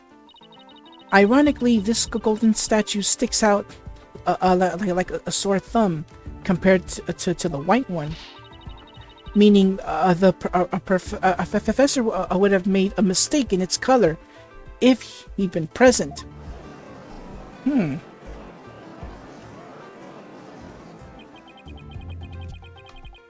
It seems I have caused some confusion, but it was merely an oversight on my part. The statue was in the middle of the room. How could you not know what it looked like? Well, I wasn't. I was in a balcony seat. Furthermore, the statue had previously been white. I'm afraid this isn't sufficient evidence of the speech being pre-recorded. We had our answer long ago. The accused was the only one to leave the lecture hall. No, wait! There's gotta be something that can prove that the speech was pre-recorded. According to the mock trial video, the speech started here and ended here. It was a little over 10 minutes, but I doubt anyone wants to be tortured again. It was only a little over 10 minutes. It felt like it went on forever. How'd you figure out how long it was? Easy. There's a timestamp in the top right. All you have to do is subtract the time the speech started from the time it ended. The speech goes from 10-minute mark to the 20 minutes and 35 seconds. Wait a sec. I could swear I've seen this same interval of time listed among the evidence. Maybe there's a way to use the speech time to show that it was pre-recorded, and thus we present the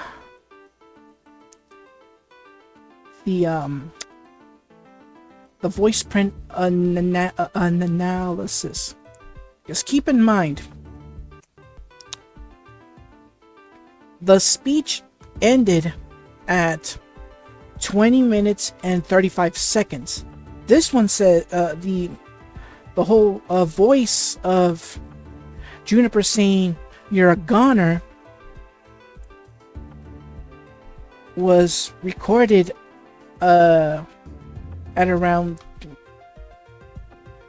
10 minutes and 35 seconds. But how is that possible if it was during the speech?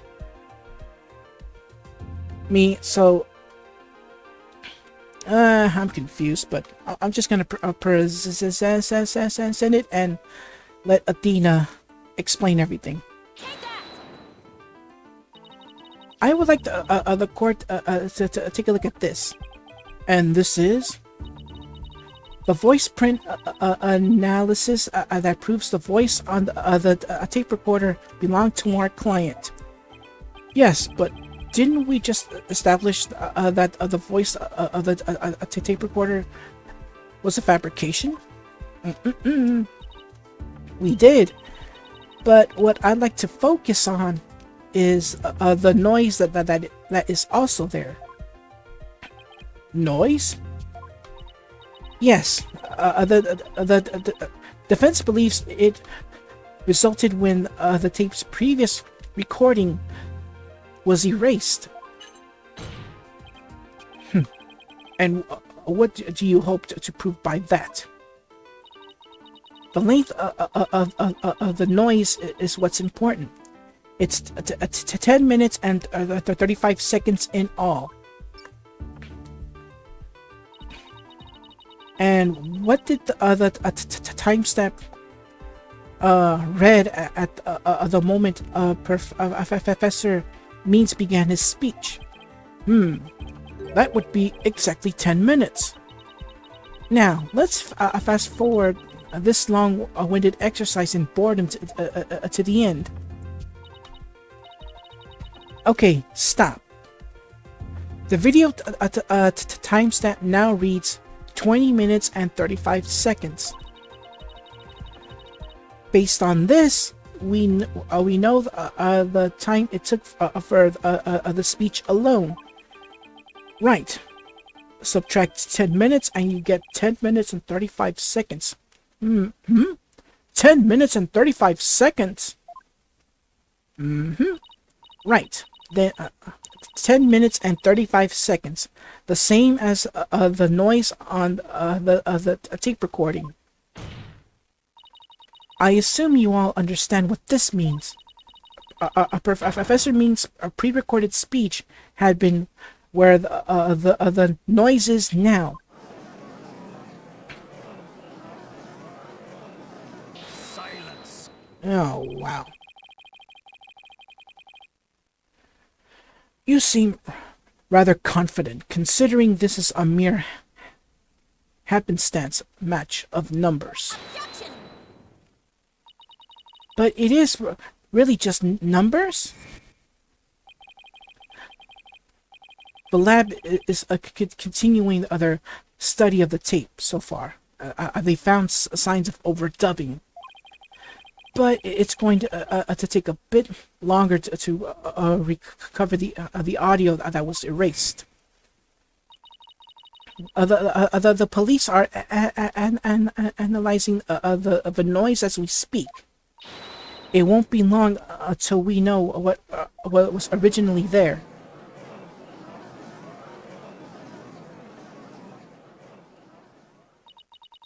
Now I'm sure of it. The professor was trying to create an alibi with the recording by pinning the crime on Junie. Well, he's not gonna get away with it. Not on my watch.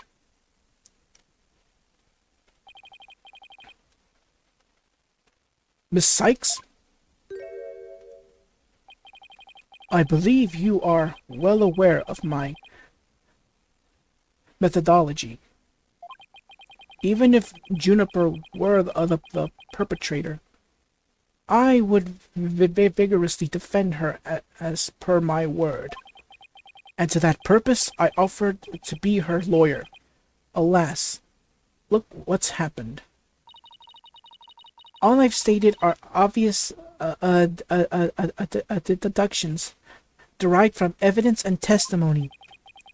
Truth be told, I had no intention of testifying.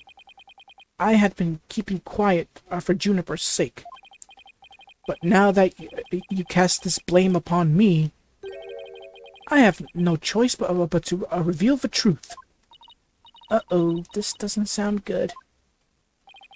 I will now reveal the truth behind why I had to pre-record my speech before the mock trial. I, Professor Means, always say what I mean, and mean what I say by all means. Testimony time. Professor Means' testimony. A defendant came to me with what she said was very important, and by necessity secret. She asked me to pre-record my speech and come to the audio room during the mock trial. Juniper confessed to the murder and asked that I get her declared innocent in court. She also said I'd become an accomplice after losing my alibi due to the pre-recording. But when I said I would protect Juniper, I meant it because it's the humane thing to do. Oh my, so you're saying the defendant threatened you? This has to be a lie. I mean, everything about it lines up too perfectly to be true. On this most consequential of occasions, let me be completely frank with you.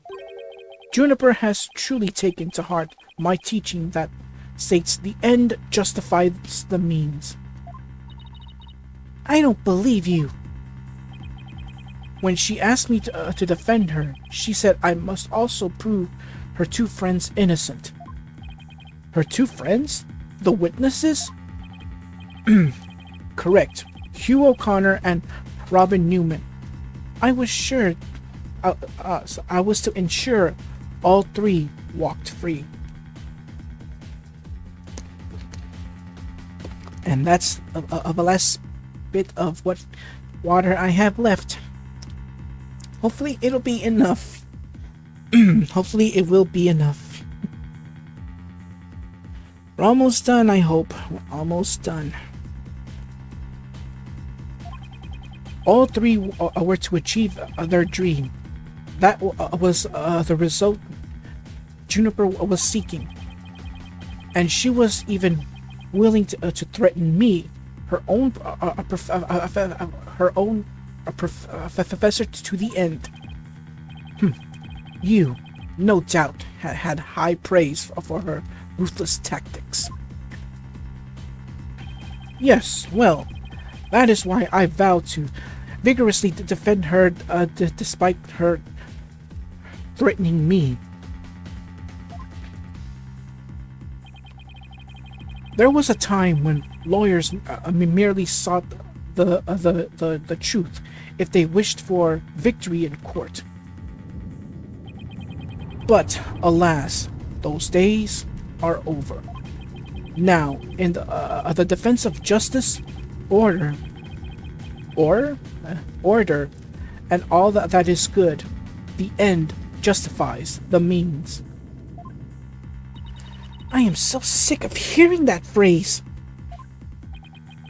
Though it truly grieves me so, I must tell you this. Forsake the truth. If it's victory you seek, steel yourself for this new courtroom reality.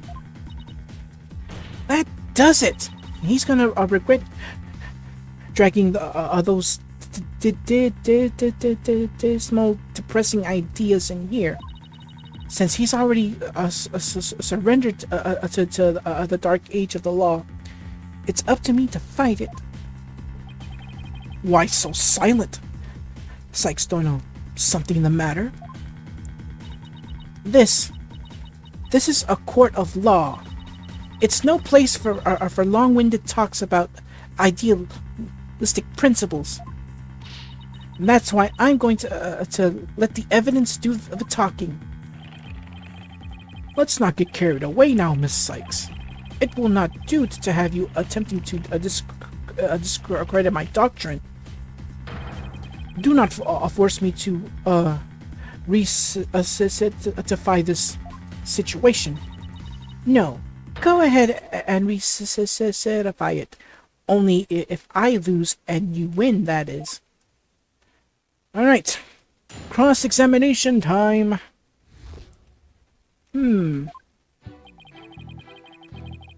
Let's see. The defense came to me with what. So basically, what he's saying was that Junie came to him. He came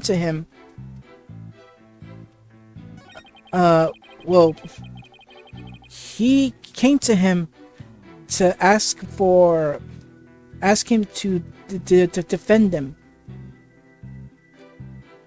and she threatened him in the process.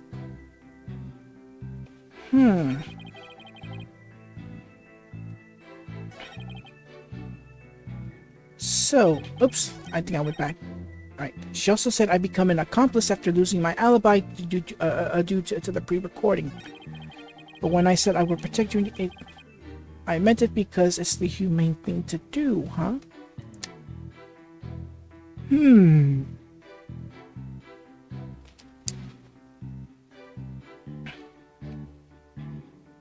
So he's saying that Junie threatened him to oh, forget it. Even I'm as confused. Yeah, it's because I'm trying to.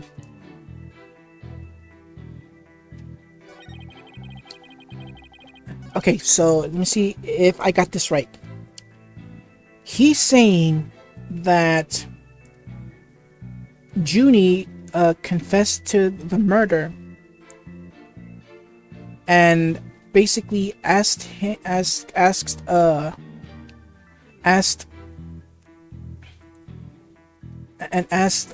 Professor Means to defend them. So he threatened. So what he's saying is that she threatened him via the recording of the pre-recorded speech, which would be an alibi. Well, she also said I'd become an accomplice after losing my alibi due to the pre-recording. Because keep in mind, he wasn't there at the mock trial. But like I said, this is all becoming very confusing. So, but when I said I would protect Juniper, I meant it because it was the humane thing to do. Then, how do you explain... Okay, so one other thing. If the speech was pre-recorded,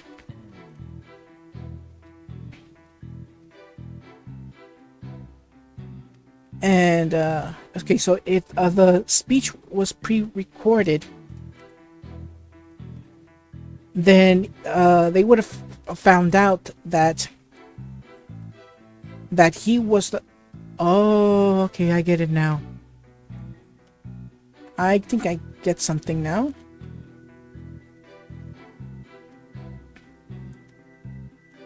So I think I might have everything figured out. So, okay, so Professor Means recorded himself, doing his speech, and when it was finished, he took that tape recorder, and during the mock trial, Professor Means recorded Junie saying you're a goner, which he's trying to erase any data of his pre-recorded speech. But as I said, I'll let the whole story do its work. So let me get this straight. You were trying to help Miss Woods? That's nothing more than a bald-faced lie. No offense, Your Honor. Such defamation of my character and your hair of follicles? Your Honor, it is an outrage. Miss Sykes will clarify her statement, but leave my hair of follicles out of it this time. Yes, of course, Your Honor. Now, please take a look at this. The witness gave this tape to Mr. O'Conner. Then he whispered Take this to the police and tell them you found it. There was no whispering, slying, or otherwise involved. I simply did that out of kindness. The tape contained our client's voice. In short, it is incredibly damaging evidence. Why would it even exist if the witness wasn't trying to pin the murder on our client? They say the road to Hiffle is paved with good intentions, but not yours. You never had good intentions, only lies to protect yourself while blaming another. You, Professor, are the embodiment of the dark age of law, of the law.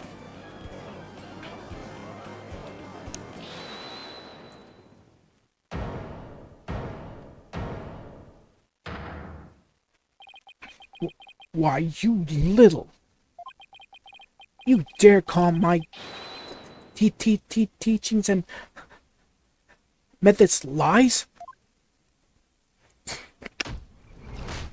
Ooh.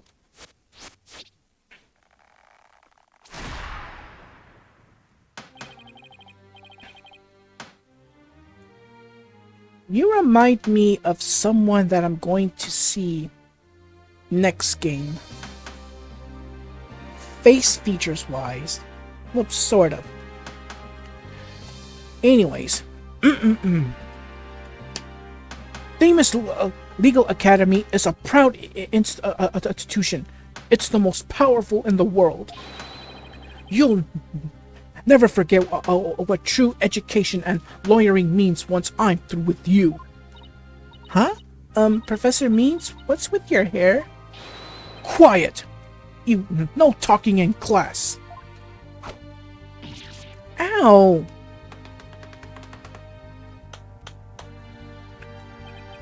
Eyes and ears up here, everyone.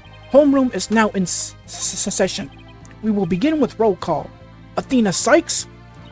Huh? Oh, here. Apollo Justice? I'm fine. I'm here. Fool! The proper response is here without extenuating information. Ouch! I mean, here. Next, Your Honor. Here. C-Class? That's the proper way to answer. Simon Blackwell. I said Simon Blackwell. Are you here or not? There's always one, isn't there? Well then, I'll just mark you absent. Now, get out of my class this instant! Get out? Very well. If that is your wish, who am I to defy my homeroom teacher? Is that such a good idea? Prosecutor Blackwell is free of his shackles. It just so happens I was a member of my high school's disciplinary committee. But is that really so shocking? Constabulary lapdog to teacher's pet? What a malleable mutt you are, Fulbright. Very good, Bobby. You just earned a gold star and a promotion to head to disciplinarian. Alright, class is now in session. Why do I have the sudden urge to go to the nurse's office with a stomach ache?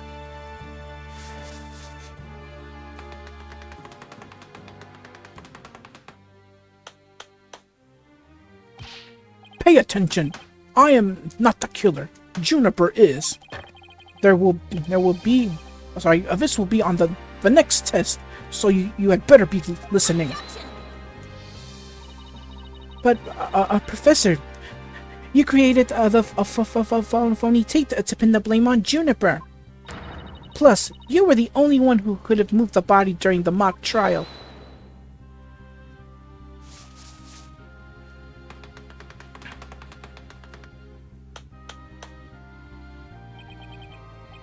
Athena, you disappoint me so. To think you would label me a murderer. Now pay attention. The murder occurred on the 23rd between 6 o'clock and 8 p.m. But I was already at home by that time. So how could I have been involved in this crime? Professor Means, can you really prove you had already gone home by that time? Can you prove that I was still at school? No, I can't. So you admit it. Well, you just earned an extra credit for your honesty. But you have also earned yourself lavatory cleaning duties until you graduate.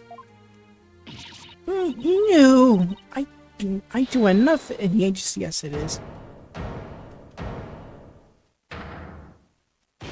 No way, man! I totally object!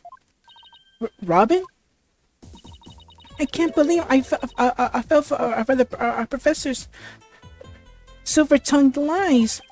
Why, you? How dare you to talk about your teacher like that? I'm not listening to you anymore, man. No way. No how. Now, I have a confession to make. You know those two statues that were on stage? I didn't make them all by myself. The statues on stage? Do I want to know where this is headed? I was able to finish one of them, but the last bell rang before I had time for the other one. So I asked Professor Means to make it for me. In other words, the professor was there on the stage after the last bell? Alright. The pictures can prove it. He was there. I forgot. As you can see, booyah. He was there. I forgot all about the pictures. Alright. Right, and it would have been way past 7 p.m. Before he could have finished. Professor Means was still at school? This is incredibly important testimony.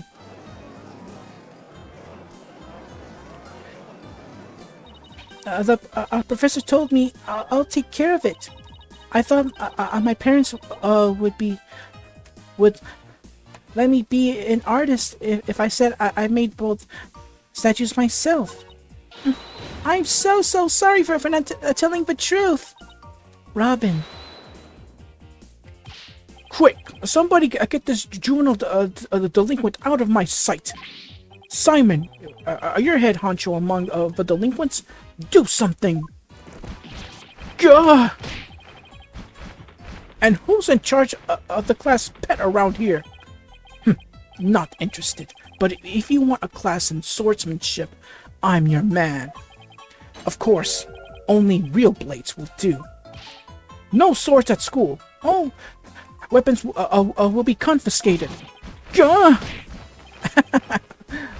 Nurse! Where's a school nurse when you need one? It would seem Sykes Dono seeks a showdown, Professor. In which case, you would do well to draw your staff, quick as lightning.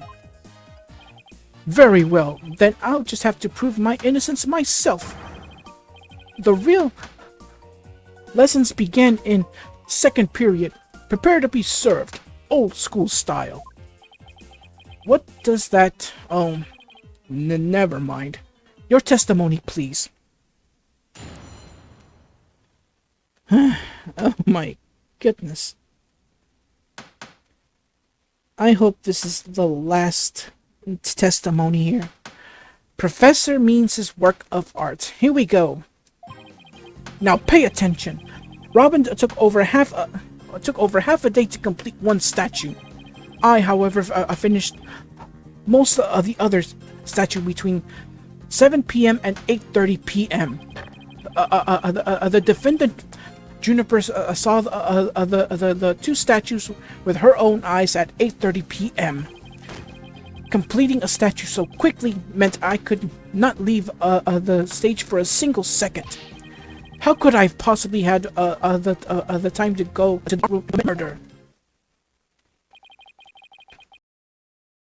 You're saying the defendant saw the finished statues?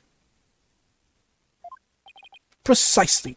She said so herself at the detention center yesterday.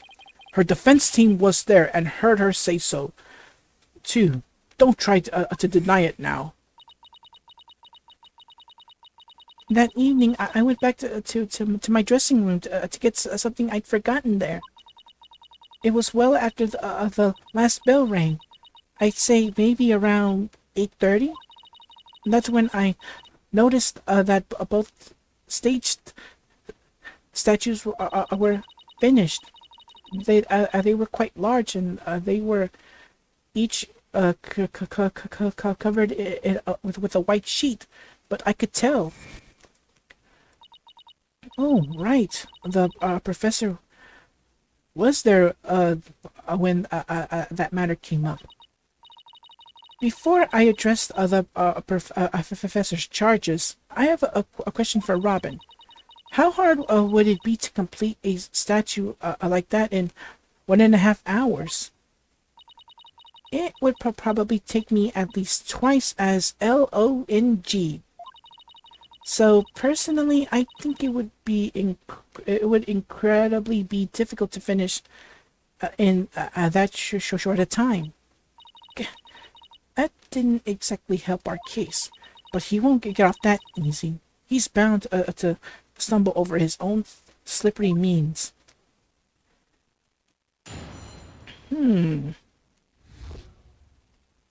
Okay then.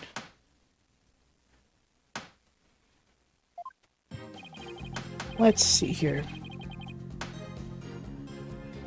So, Robin took over half a day to complete a statue, and Professor Means did the other one.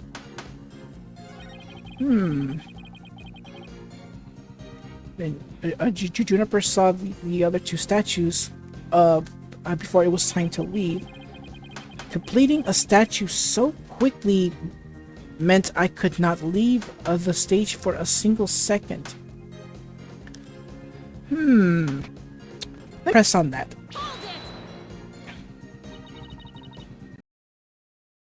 Why were you in such a hurry? In the legal world, your body is your capital. The early bird gets the worm. That's why I get to bed at 9 p.m. each and every night. And that's why I was working as fast as I could. I didn't want to miss my bedtime. Well, ready to concede that I never left the stage? Well, Miss Sykes, do you accept the witness's claim? I don't have a choice, but yes, I accept it. I tried everything, but I still can't prove anything. I guess I concede. I couldn't hear you. Say it louder this time. I concede that our Professor Means never left the stage. That's right. But what took you so long? I was there at the stage the entire time. I couldn't possibly have committed that crime. I'm not gonna give up here. I'm afraid I have to side with the witness, Miss Sykes. And unless you have any further objections, I'll have to put this issue to rest. Not yet. The defense still has an objection. Athena, you thought of something? Well, as I said, not yet. Oh, so it's time for legal smoke and mirrors. Not yet, Athena. It's not yet time to quit.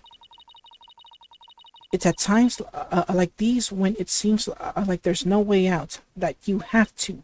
Yeah, I have to turn the case upside down. Instead of focusing on whether Professor Means could have gone into the art room, I should focus on how he commit murder without going there. It seems our young lady has a real bona fide idea. I must use any means possible to distract her. See if she can think while I cast these stones. Those are chalks, not stones. Who brought this bird to school? Sykes don't know. If I hear one word of your usual jibber-jabber, I shall have your head. The murder occurred in the art room, yet the witness was on the stage. How do you propose to fill the vast gap between these two key facts? If I accept the premise that the professor was on the stage the entire time, the only other answer is that we've got something else wrong. Wait, that's it. Every last one of us made a huge mistake. We were totally wrong about the the suspect, murder weapon, and crime scene.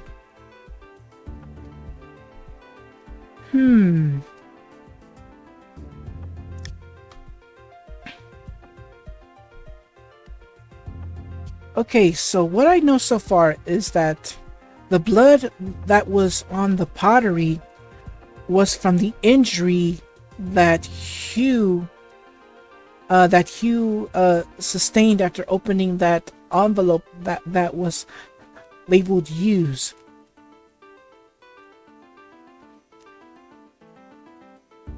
So, if the crime scene was not the art room, and the crime scene is not the stage either,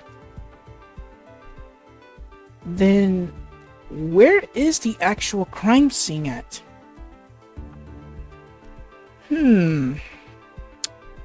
So I'm gonna say the crime scene. If Professor Means was on the stage the entire time, then he must be the killer. Ridiculous! The defense has become utterly incoherent. She wasn't finished yet. No, it's just the murder wasn't committed where we thought it was. Continue, Sykes Dorno. Okay, the murder was actually committed here, which would point us to...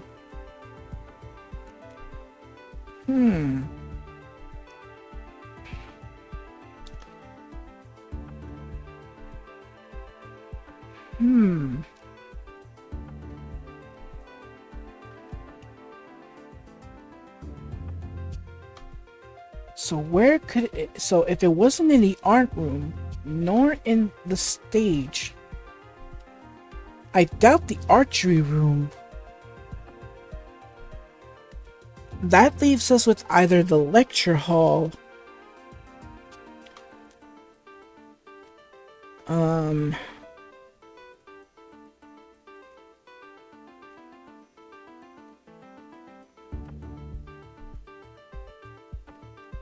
then that would leave us with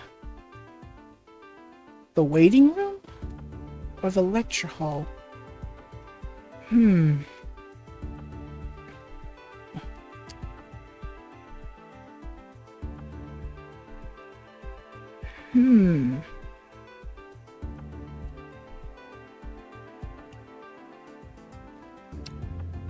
This is... Oh, sorry. Where's the actual murder scene? I'm gonna guess the waiting room, but... just as an in case, what I'm gonna do is... save state. This is a legitimate save state. This is no emulator save state, but a legitimate save state. Some games do come with save states. So I'm gonna go on a limb it's the waiting room, but let's see. Nope, it wasn't it. Thankfully, I can always go back to it.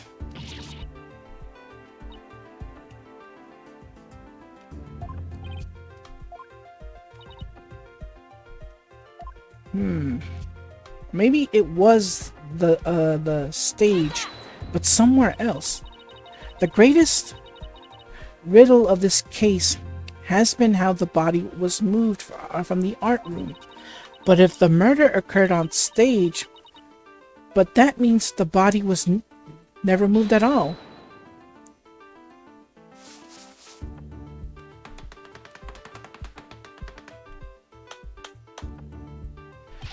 Silly girl.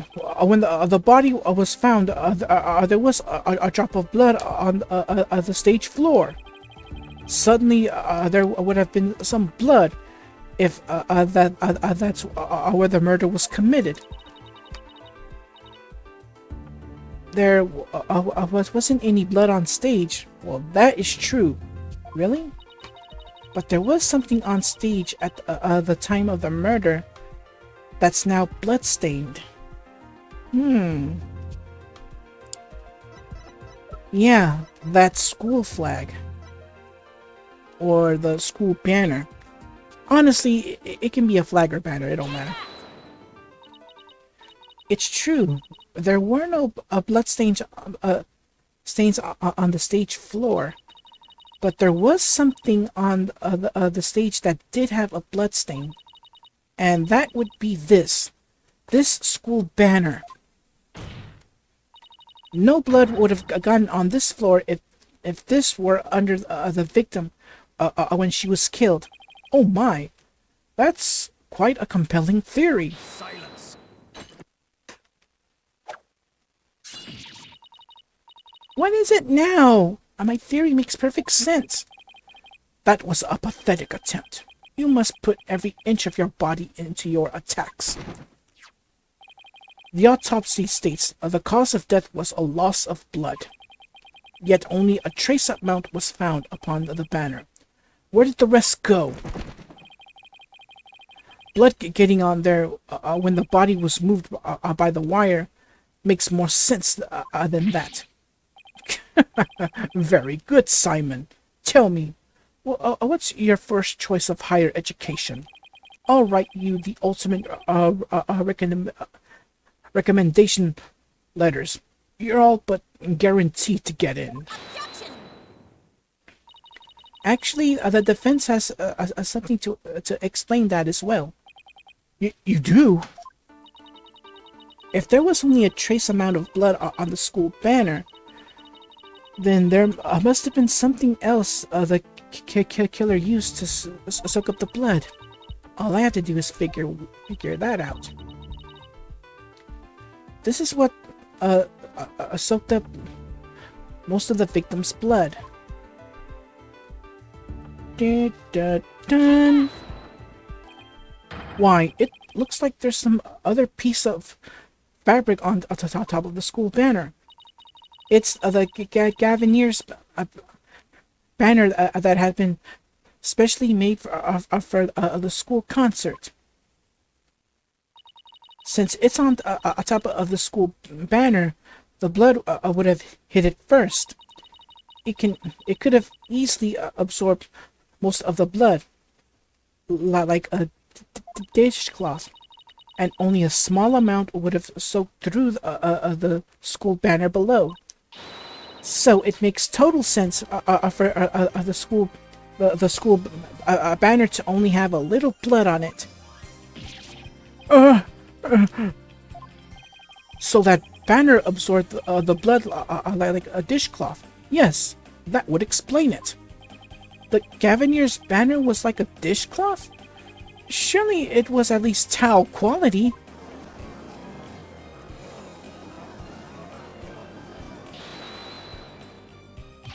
Simon, Don't just stand there. Do something. Silence. Yeah, silence. Dono, you are learning to wield a blade quite well.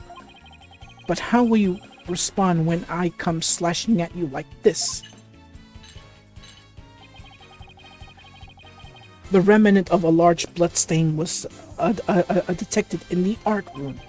But why would there be blood if the murder occurred on the stage as you claim? The bloodstain in the art room was faked. How? I'll tell you how. All that was needed was something that could transport the blood upstairs. And that something was a piece of evidence we just finished discussing. The killer used this to bring the victim's blood up to the art room. And that is, of course, the Black Flag, or what's left of it. I present the burnt fragments. To think you'd stoop so low as to present mere garbage to this court. It's only garbage because someone tried to destroy it by tossing it into the incinerator. That someone was most likely the killer seeking to get rid of crucial evidence. The killer used the wire to bring the blood-soaked Gavinier's banner to the art room. Then the blood was wiped onto the floor to complete the ruse. It makes perfect sense. Gah! That must have hurt. Order! Order! This is quite a development. To think the body was never actually moved. Hold it right there. The body must have been moved. How else do you explain that loud crash you heard during the mock trial? If it wasn't caused by the body crashing into the statues, then what was? I hadn't thought of that. If that loud crash wasn't the body hitting the statues, then what was indeed? The knot of the school banner shows that something was carried along with the wire in it. So if that's true, I know what I have to find. Something that was in the art room before the murder and then on the stage after. The object that was sent down the wire to crash into the statues.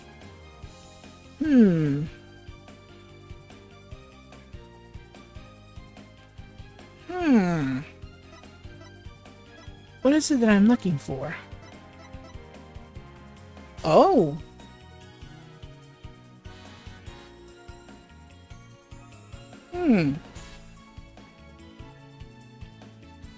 Well, thinking about it, that does make sense.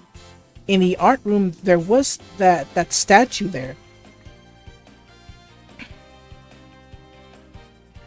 And they really wanted to,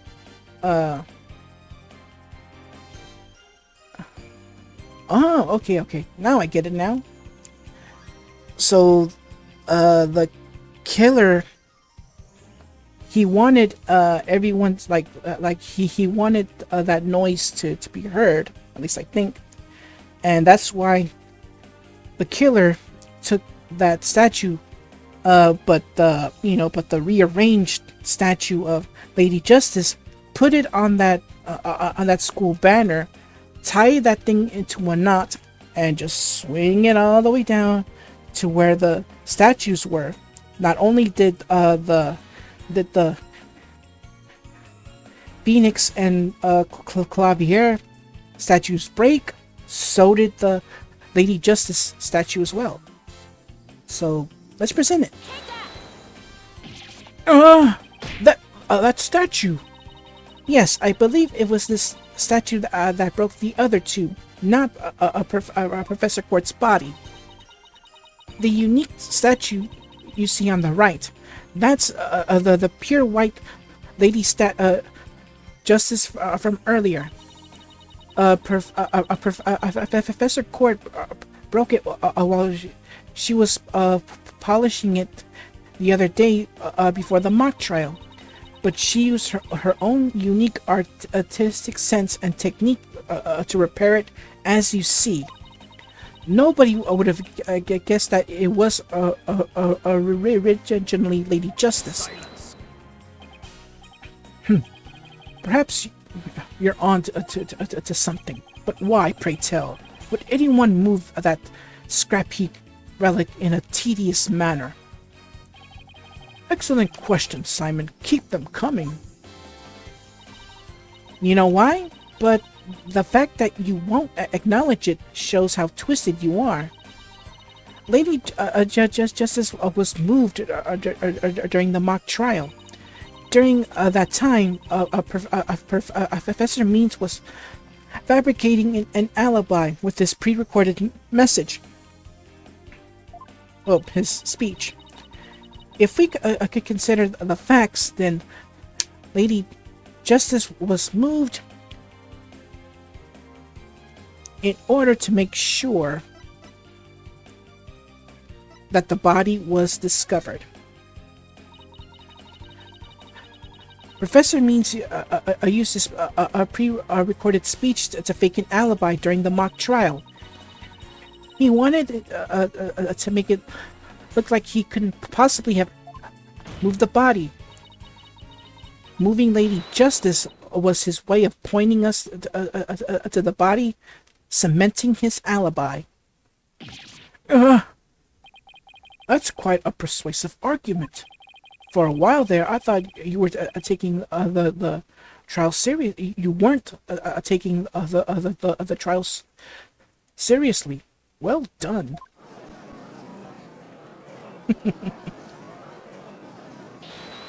Now what?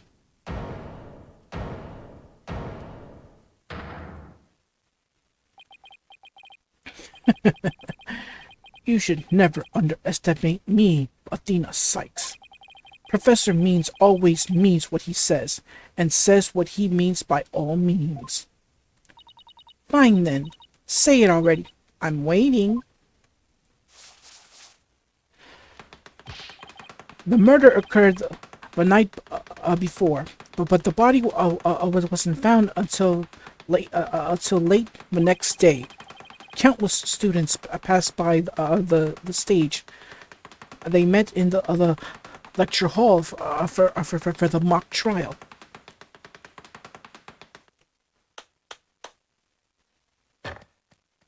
So it took him all that time just to write a few words. So, answer me this.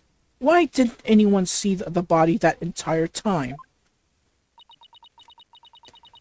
That can be explained by if the victim was murdered on stage and left there, the body would inevitably have been discovered. And of course, there was nowhere to hide a body upon that stage. I was about to say strange. This is not good, Athena. Our claim is this close to being beaten to a pulp. I know, but we've come so far. Consider yourself schooled. I couldn't have possibly killed anyone. The killer is none other than Juniper Woods. It always has been, and it always will be. Just wait a minute.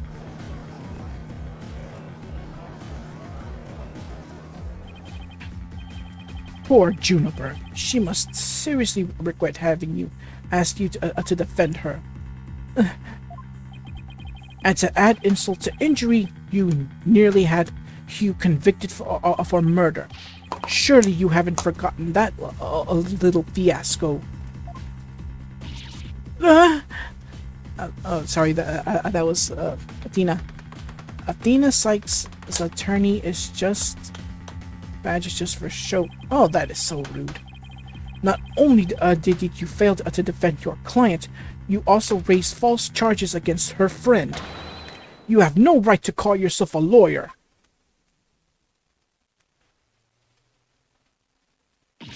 Ah!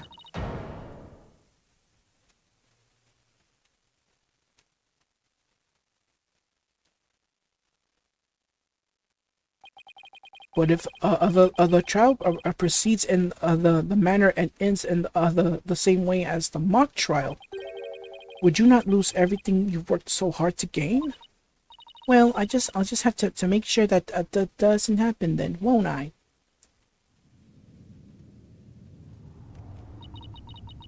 Don't tell me I failed once again. Failed to save someone near and dear to me. I've worked so hard to become a lawyer, and even studied psychology. Has it all been for naught? Am I just doomed to relive that all over again?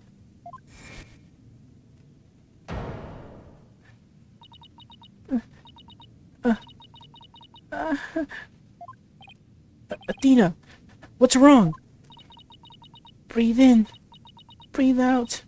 Breathe in. Relax, Athena. Breathe. It's not working. Everything's going dark. After all I've done, is this how it ends? Forgive me, Junie. I couldn't protect you like I said I would.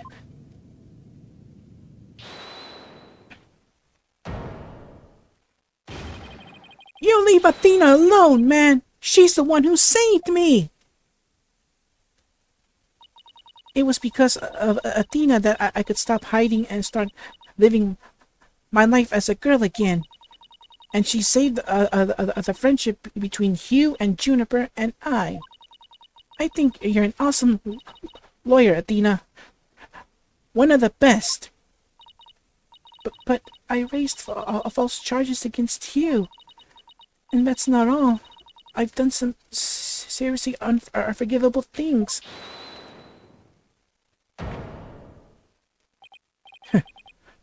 What's the big deal? False charges are nothing to be scared of. And I'm not even mad at you. I should really be thanking you. You used legitimate means to expose my wrongdoings and give me a chance to re-examine what's important. But what does it matter if I can't save Juniper? I mean, the whole reason I've come so far is... It's not over yet, Athena.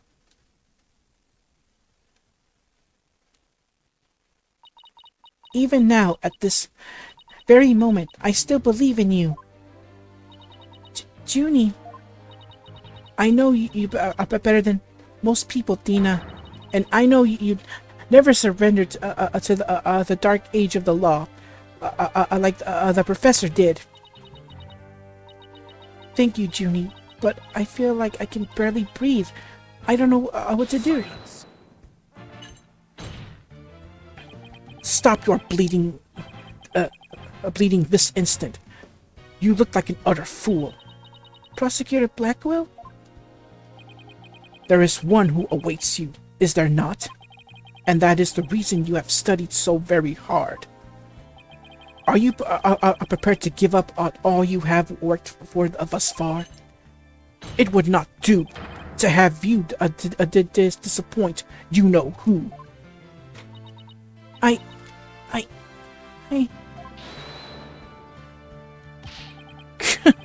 You're wasting your time. You have nothing on me. No evidence or anything else to establish my guilt. You are helpless before the might of lawyers for whom the ends justify the means. Objection! Don't worry, Athena. You're doing fine. The truth will always win against people like him. But Apollo, what am I supposed to do now? Listen, all you have to do is to take a deep breath and look back over the entire case. If there's truth to be found, and there always is, you're sure to find it. Now, let me see you smile. Remember what Mr. Wright says. The worst of times are when lawyers have to force their biggest smiles.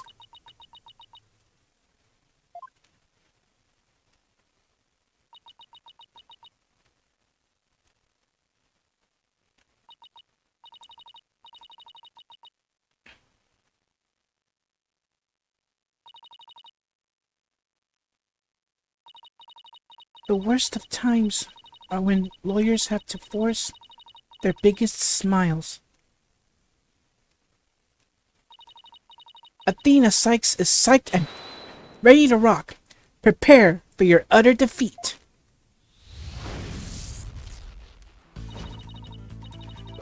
Professor Quirk wasn't killed in the art room. She was killed right where her body was found. We know because there wasn't any time to move the body there from somewhere else. That means the body had to have been hidden somewhere on stage until it was found. Let's think along these lines and see where it takes us. First up, when did Professor Means remove the body from its hidden place?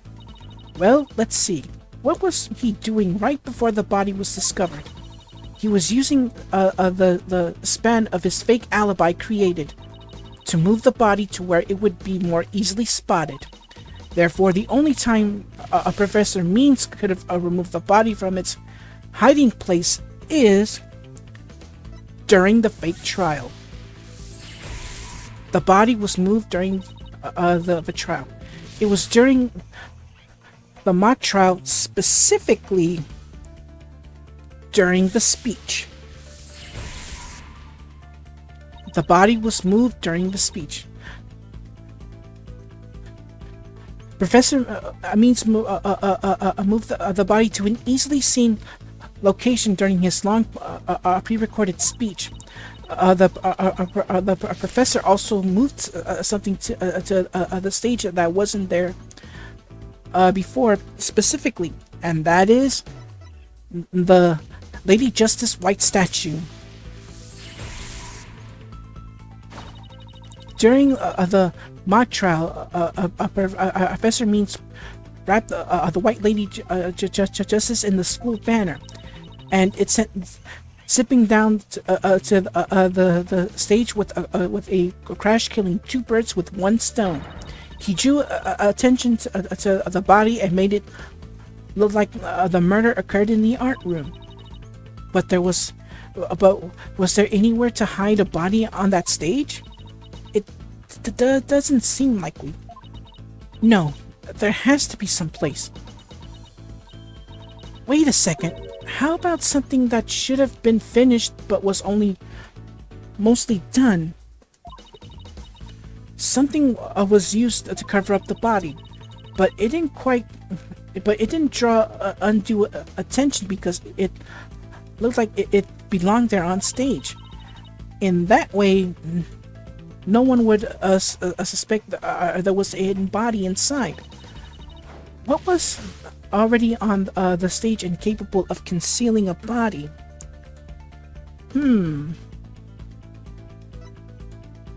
How about the right statue? The body was hidden by Wright's statue. Oh, I know. The Mr. Wright statue was never actually finished. The body was wrapped under some cloth to hide what was really inside.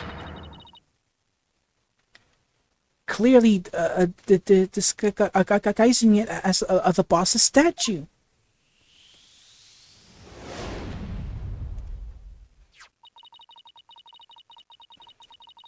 Miss Newman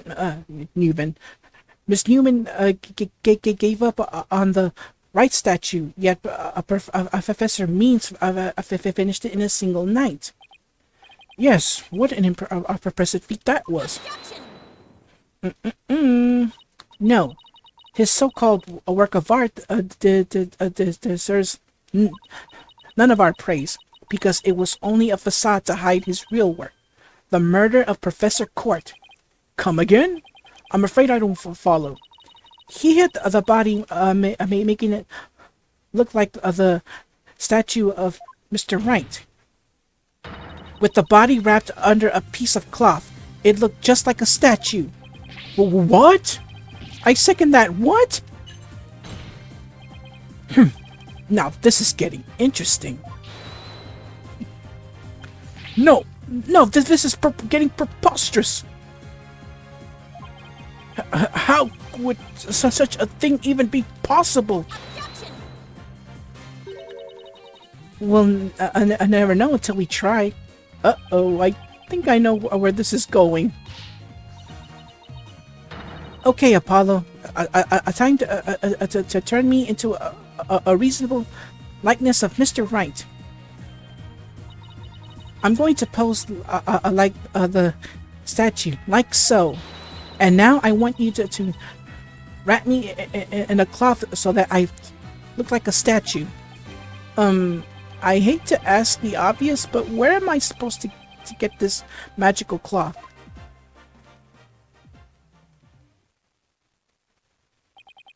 I'm afraid that isn't the right color, Mr. Justice. Well, given how suddenly the request, it's kind of the best I can do, Your Honor. Alright, I think that about does it. Well, what do you think, everyone? Do I look like a statue of Mr. Wright, or what? Looks like some random person to me. Weren't the statues a pair of the busts? Phoenix Wright has that spiky hair on the back of his head. Forget the hair. The statue's head is way bigger than your average person's anyways. You gotta hand it to me for trying anyway. Wait, that's it. The hands. Her hands are raised over her head, and there are dark bruises around her wrists. Yeah, the professor was probably tied up with something.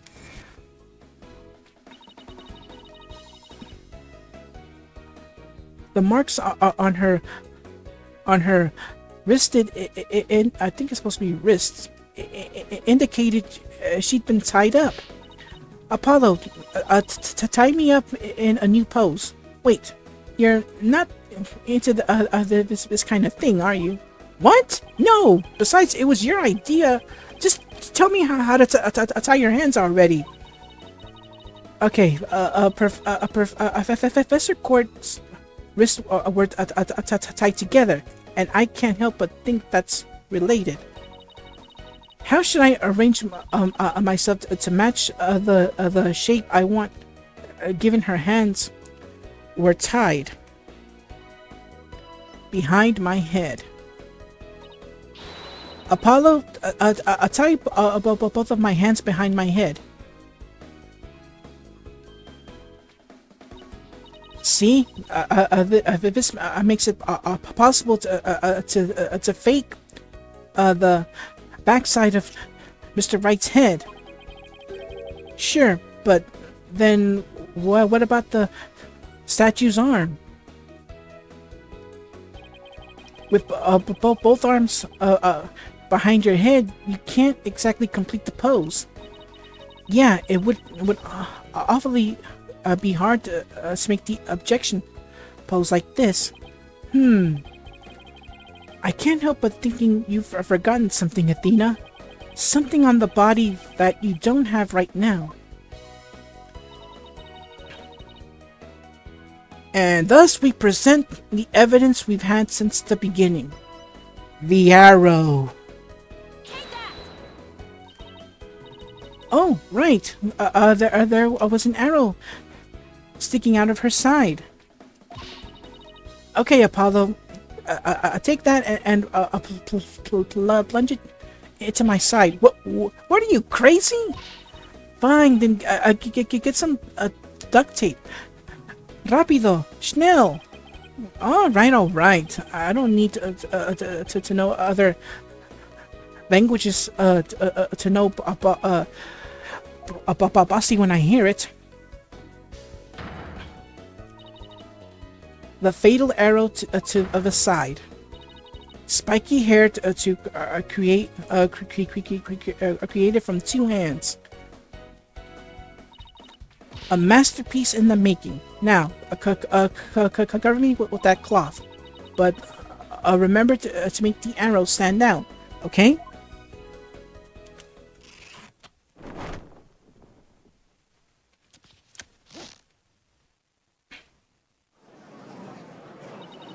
Mommy, the arm's too short.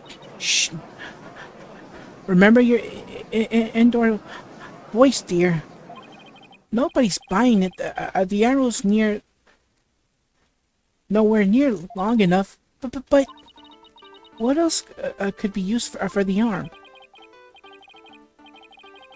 Still won't give up, eh? I must commend you, if only for your spirit and determination. Of course, she's not giving up. After all she's put me through, she owes me an explanation, and one that makes sense. Now, disappoint me again, and the penalty will be doubly painful, or doubly painful. Yikes! I guess I better get it right this time. Think, Athena. Professor Court was murdered when she stopped by the stage to see Professor Means. But if it wasn't premeditated, he must have used something at close hand in his little ruse. Apollo, show me those stage set of photos again. Like that? Right now? Okay, hold on. Please be in this photo. It just has to be. The arm on Mr. Wright's statue is really this here. Well, this right here. And thus we point to the globe. Well, the Earth globe, that is. Got it. I know what he used for the arm on the statue of Mr. Wright. This is absurd. There is no such thing in this photo. Don't play dumb with me, Professor. It's that staff you have right there. Staff? This is the spear of a great legal warrior. Whatever. Just hurry up and lend it to me.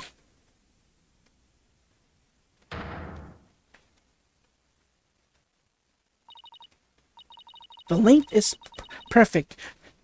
Mr. Wright couldn't possibly object to an awesome arm. Well, such an awesome arm. Okay, go for it, Apollo. Sure, I'll give your arm a hand. Cloth and binding coming right up.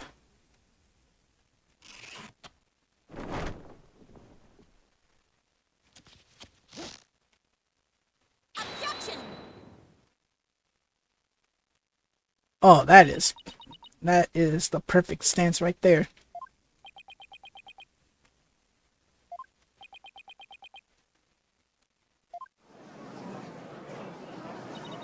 It's Phoenix Wright. Look, it's that famous lawyer. That's definitely him. I'd know that pose anywhere. We did it, didn't we? Well, am I not the spitting image of the legendary Phoenix Wright? The man who will bring us out of these dark ages and into an era of brilliant golden light? Golden light? All I see before me is the pink specter of a man. That's just because Mr. Wright likes his statue. He's positively tickled pink. Get it, Apollo? I skipped something. Sorry. He's I get it, Apollo. He's to tickle pink. Blah. That joke deserves a pink slip. It seems the gallery is quite impressed with the defense's sharp thinking. And the witness? The resemblance is nothing more than a coincidence. Not so fast there, Buster. Unfortunately for you, I can prove my theory to be more than a mere coincidence. To prove that his spear was thrust into the victim, all I have to do is test the spear for blood. We had assumed the victim's jagged wound came from the arrow being forcibly shoved in, but if the wound was from this spear instead, then we should be able to detect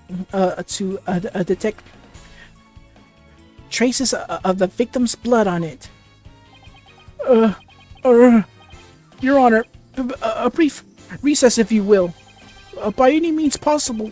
What if I get rid of my spear? Wait, what if I burn it?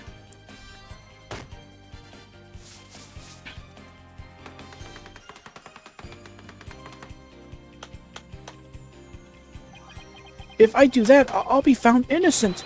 Yes, I'm innocent, I tell you. Quit being a baby. Surely you don't expect us to take lectures from you now. Now, I ask you in the gallery, help me decide the professor's fate.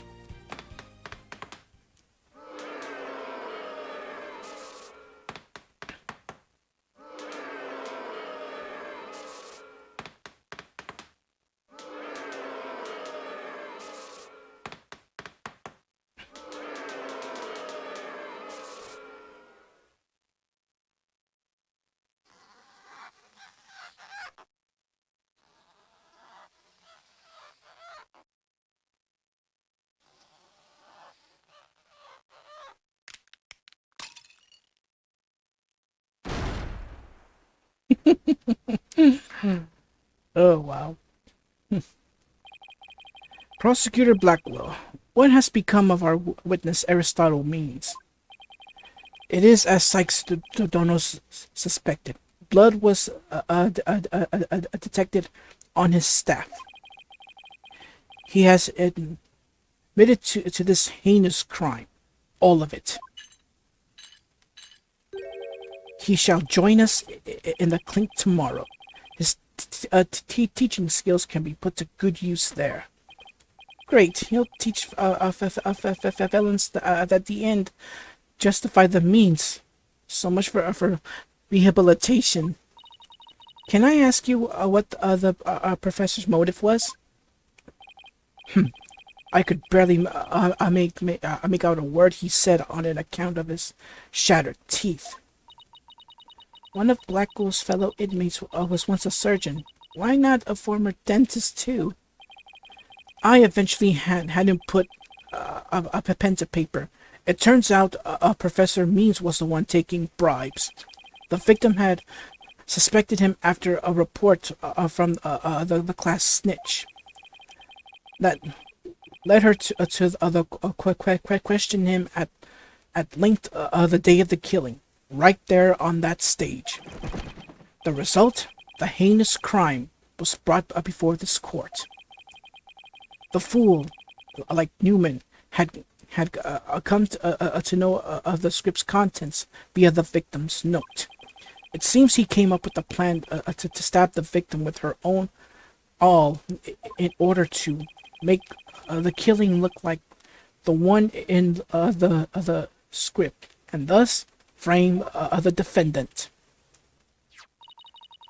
But that scrap of paper with Hugh's name had the same mark as Professor Quart's planner. Yes, about that.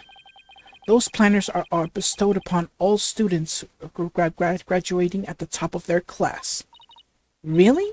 So then, indeed, once upon a time, a Professor Means was also awarded the same notebook.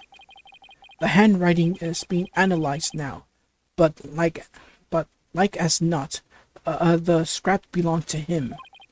This too was evidence of the bribery scheme that the victim had obtained. Knowing know that Constance Court was clean, and that only Aristotle Means took the bribes. To think a professor would murder a colleague, then try to pin it on a student. If this is the dark age of the law, we can only hope that a brighter future awaits. And the first step is to hand down my verdict for a promising young lady. This court finds the defendant, Juniper Woods, not guilty.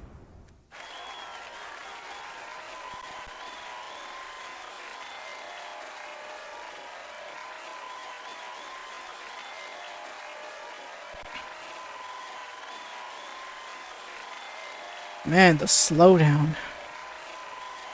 It's a pain, but hopefully in spirit of justice, everything is going to be fixed. I wish you all the best on your road to becoming a courtroom judge. We will need young people like you. If we were ever hope to resolve the law to its former glory. Yes, Your Honor. I'll work as hard as I can. Maybe one day I'll be able to work with all of you to make a difference. Proudly serve Professor Court's memory. Do not let her death be in vain.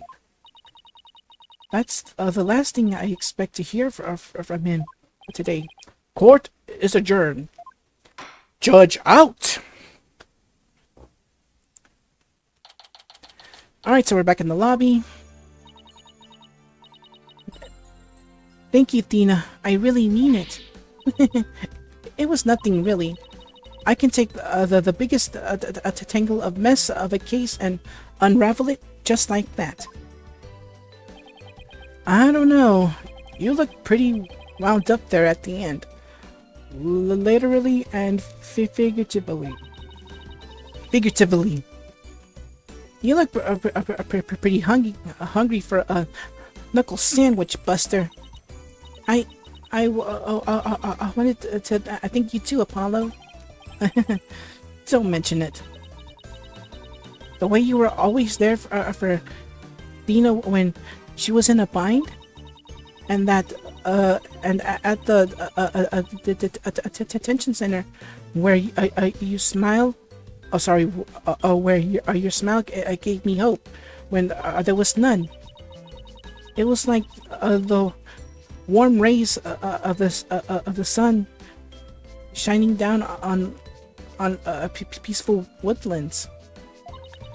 I think you're an absolutely amazing person. Someone's got a crush on Apollo. Thanks, Juniper. That means a lot to me. But I still have lots of work to do, and I can't wait until we see you on the judge's bench. I promise I promise you I'll get there someday. That's why until that day, I'll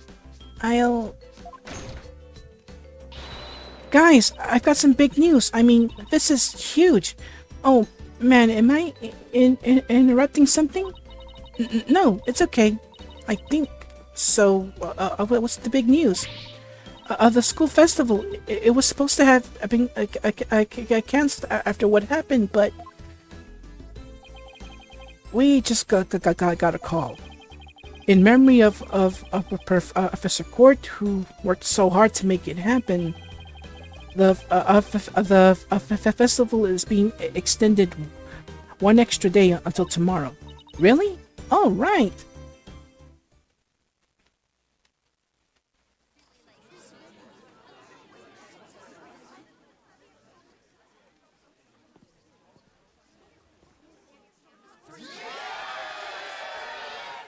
got a special treat for all of you. A love letter for Themis Legal Academy. Achtung, baby. It's time for the guitar serenade.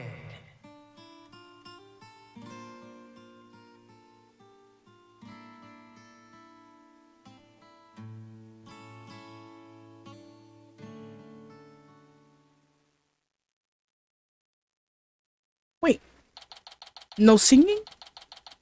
No nothing? Seriously?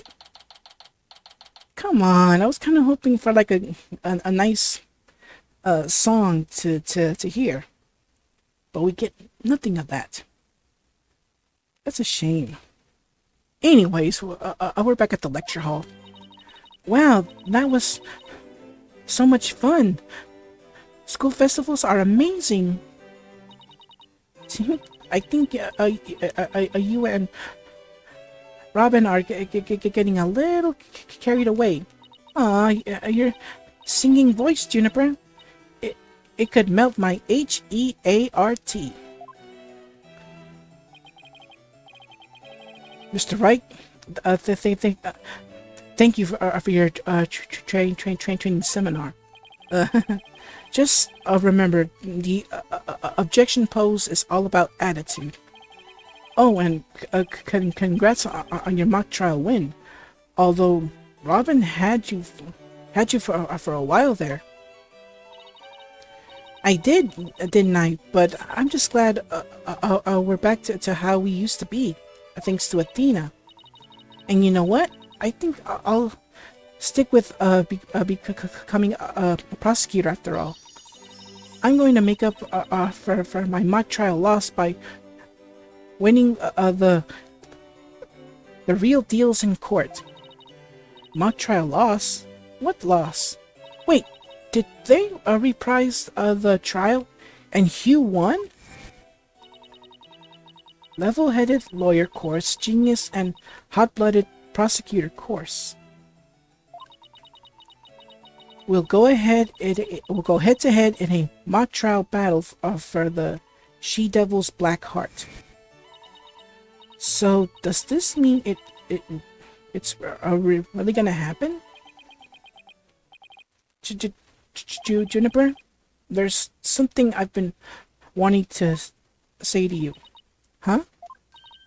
Oh, is he going to do what I think he is? Juniper, can we still be friends? You know, best friends, like we've always been? Huh? Best friends? Hugh, weren't you going to profess your love for Juniper if you won the mock trial? No, I was going to confess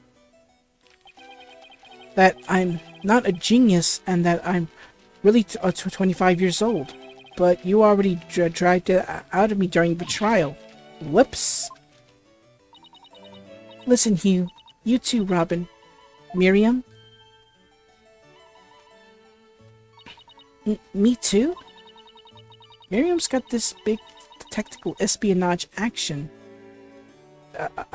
Stuff down to a science. I've been thinking it's up to us to put an end to the dark age of the law if we can. Let's all work together to usher in a new age where winning only results from the truth. And the end never justify the means. Count me in. I wouldn't have it any other way.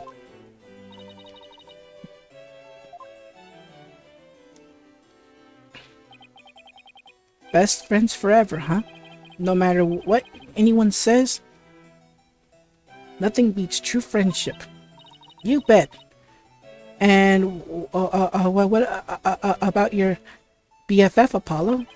Aren't you a bit old to be using that word? But yeah, he's the best friend a guy could have. And no, you're never too old to say the word BFF. Keep that in mind.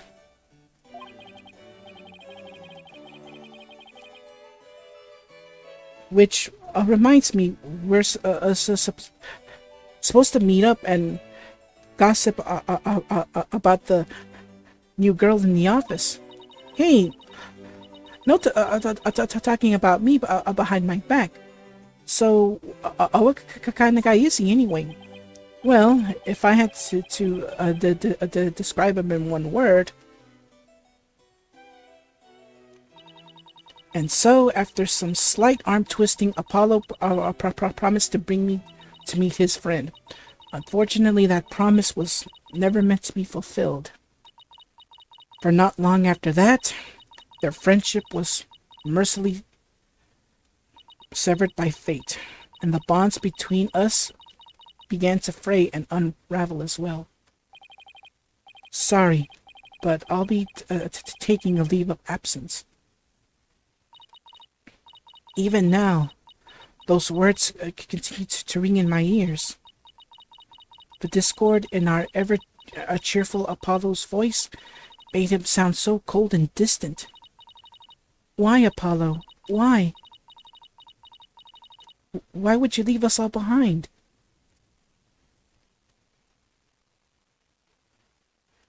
Oh, wow. Oh, wow. Oh, yeah, for the record, my chair does make noises, so they're not farts, by the way. Alright, so an episode has been added. Episode 4.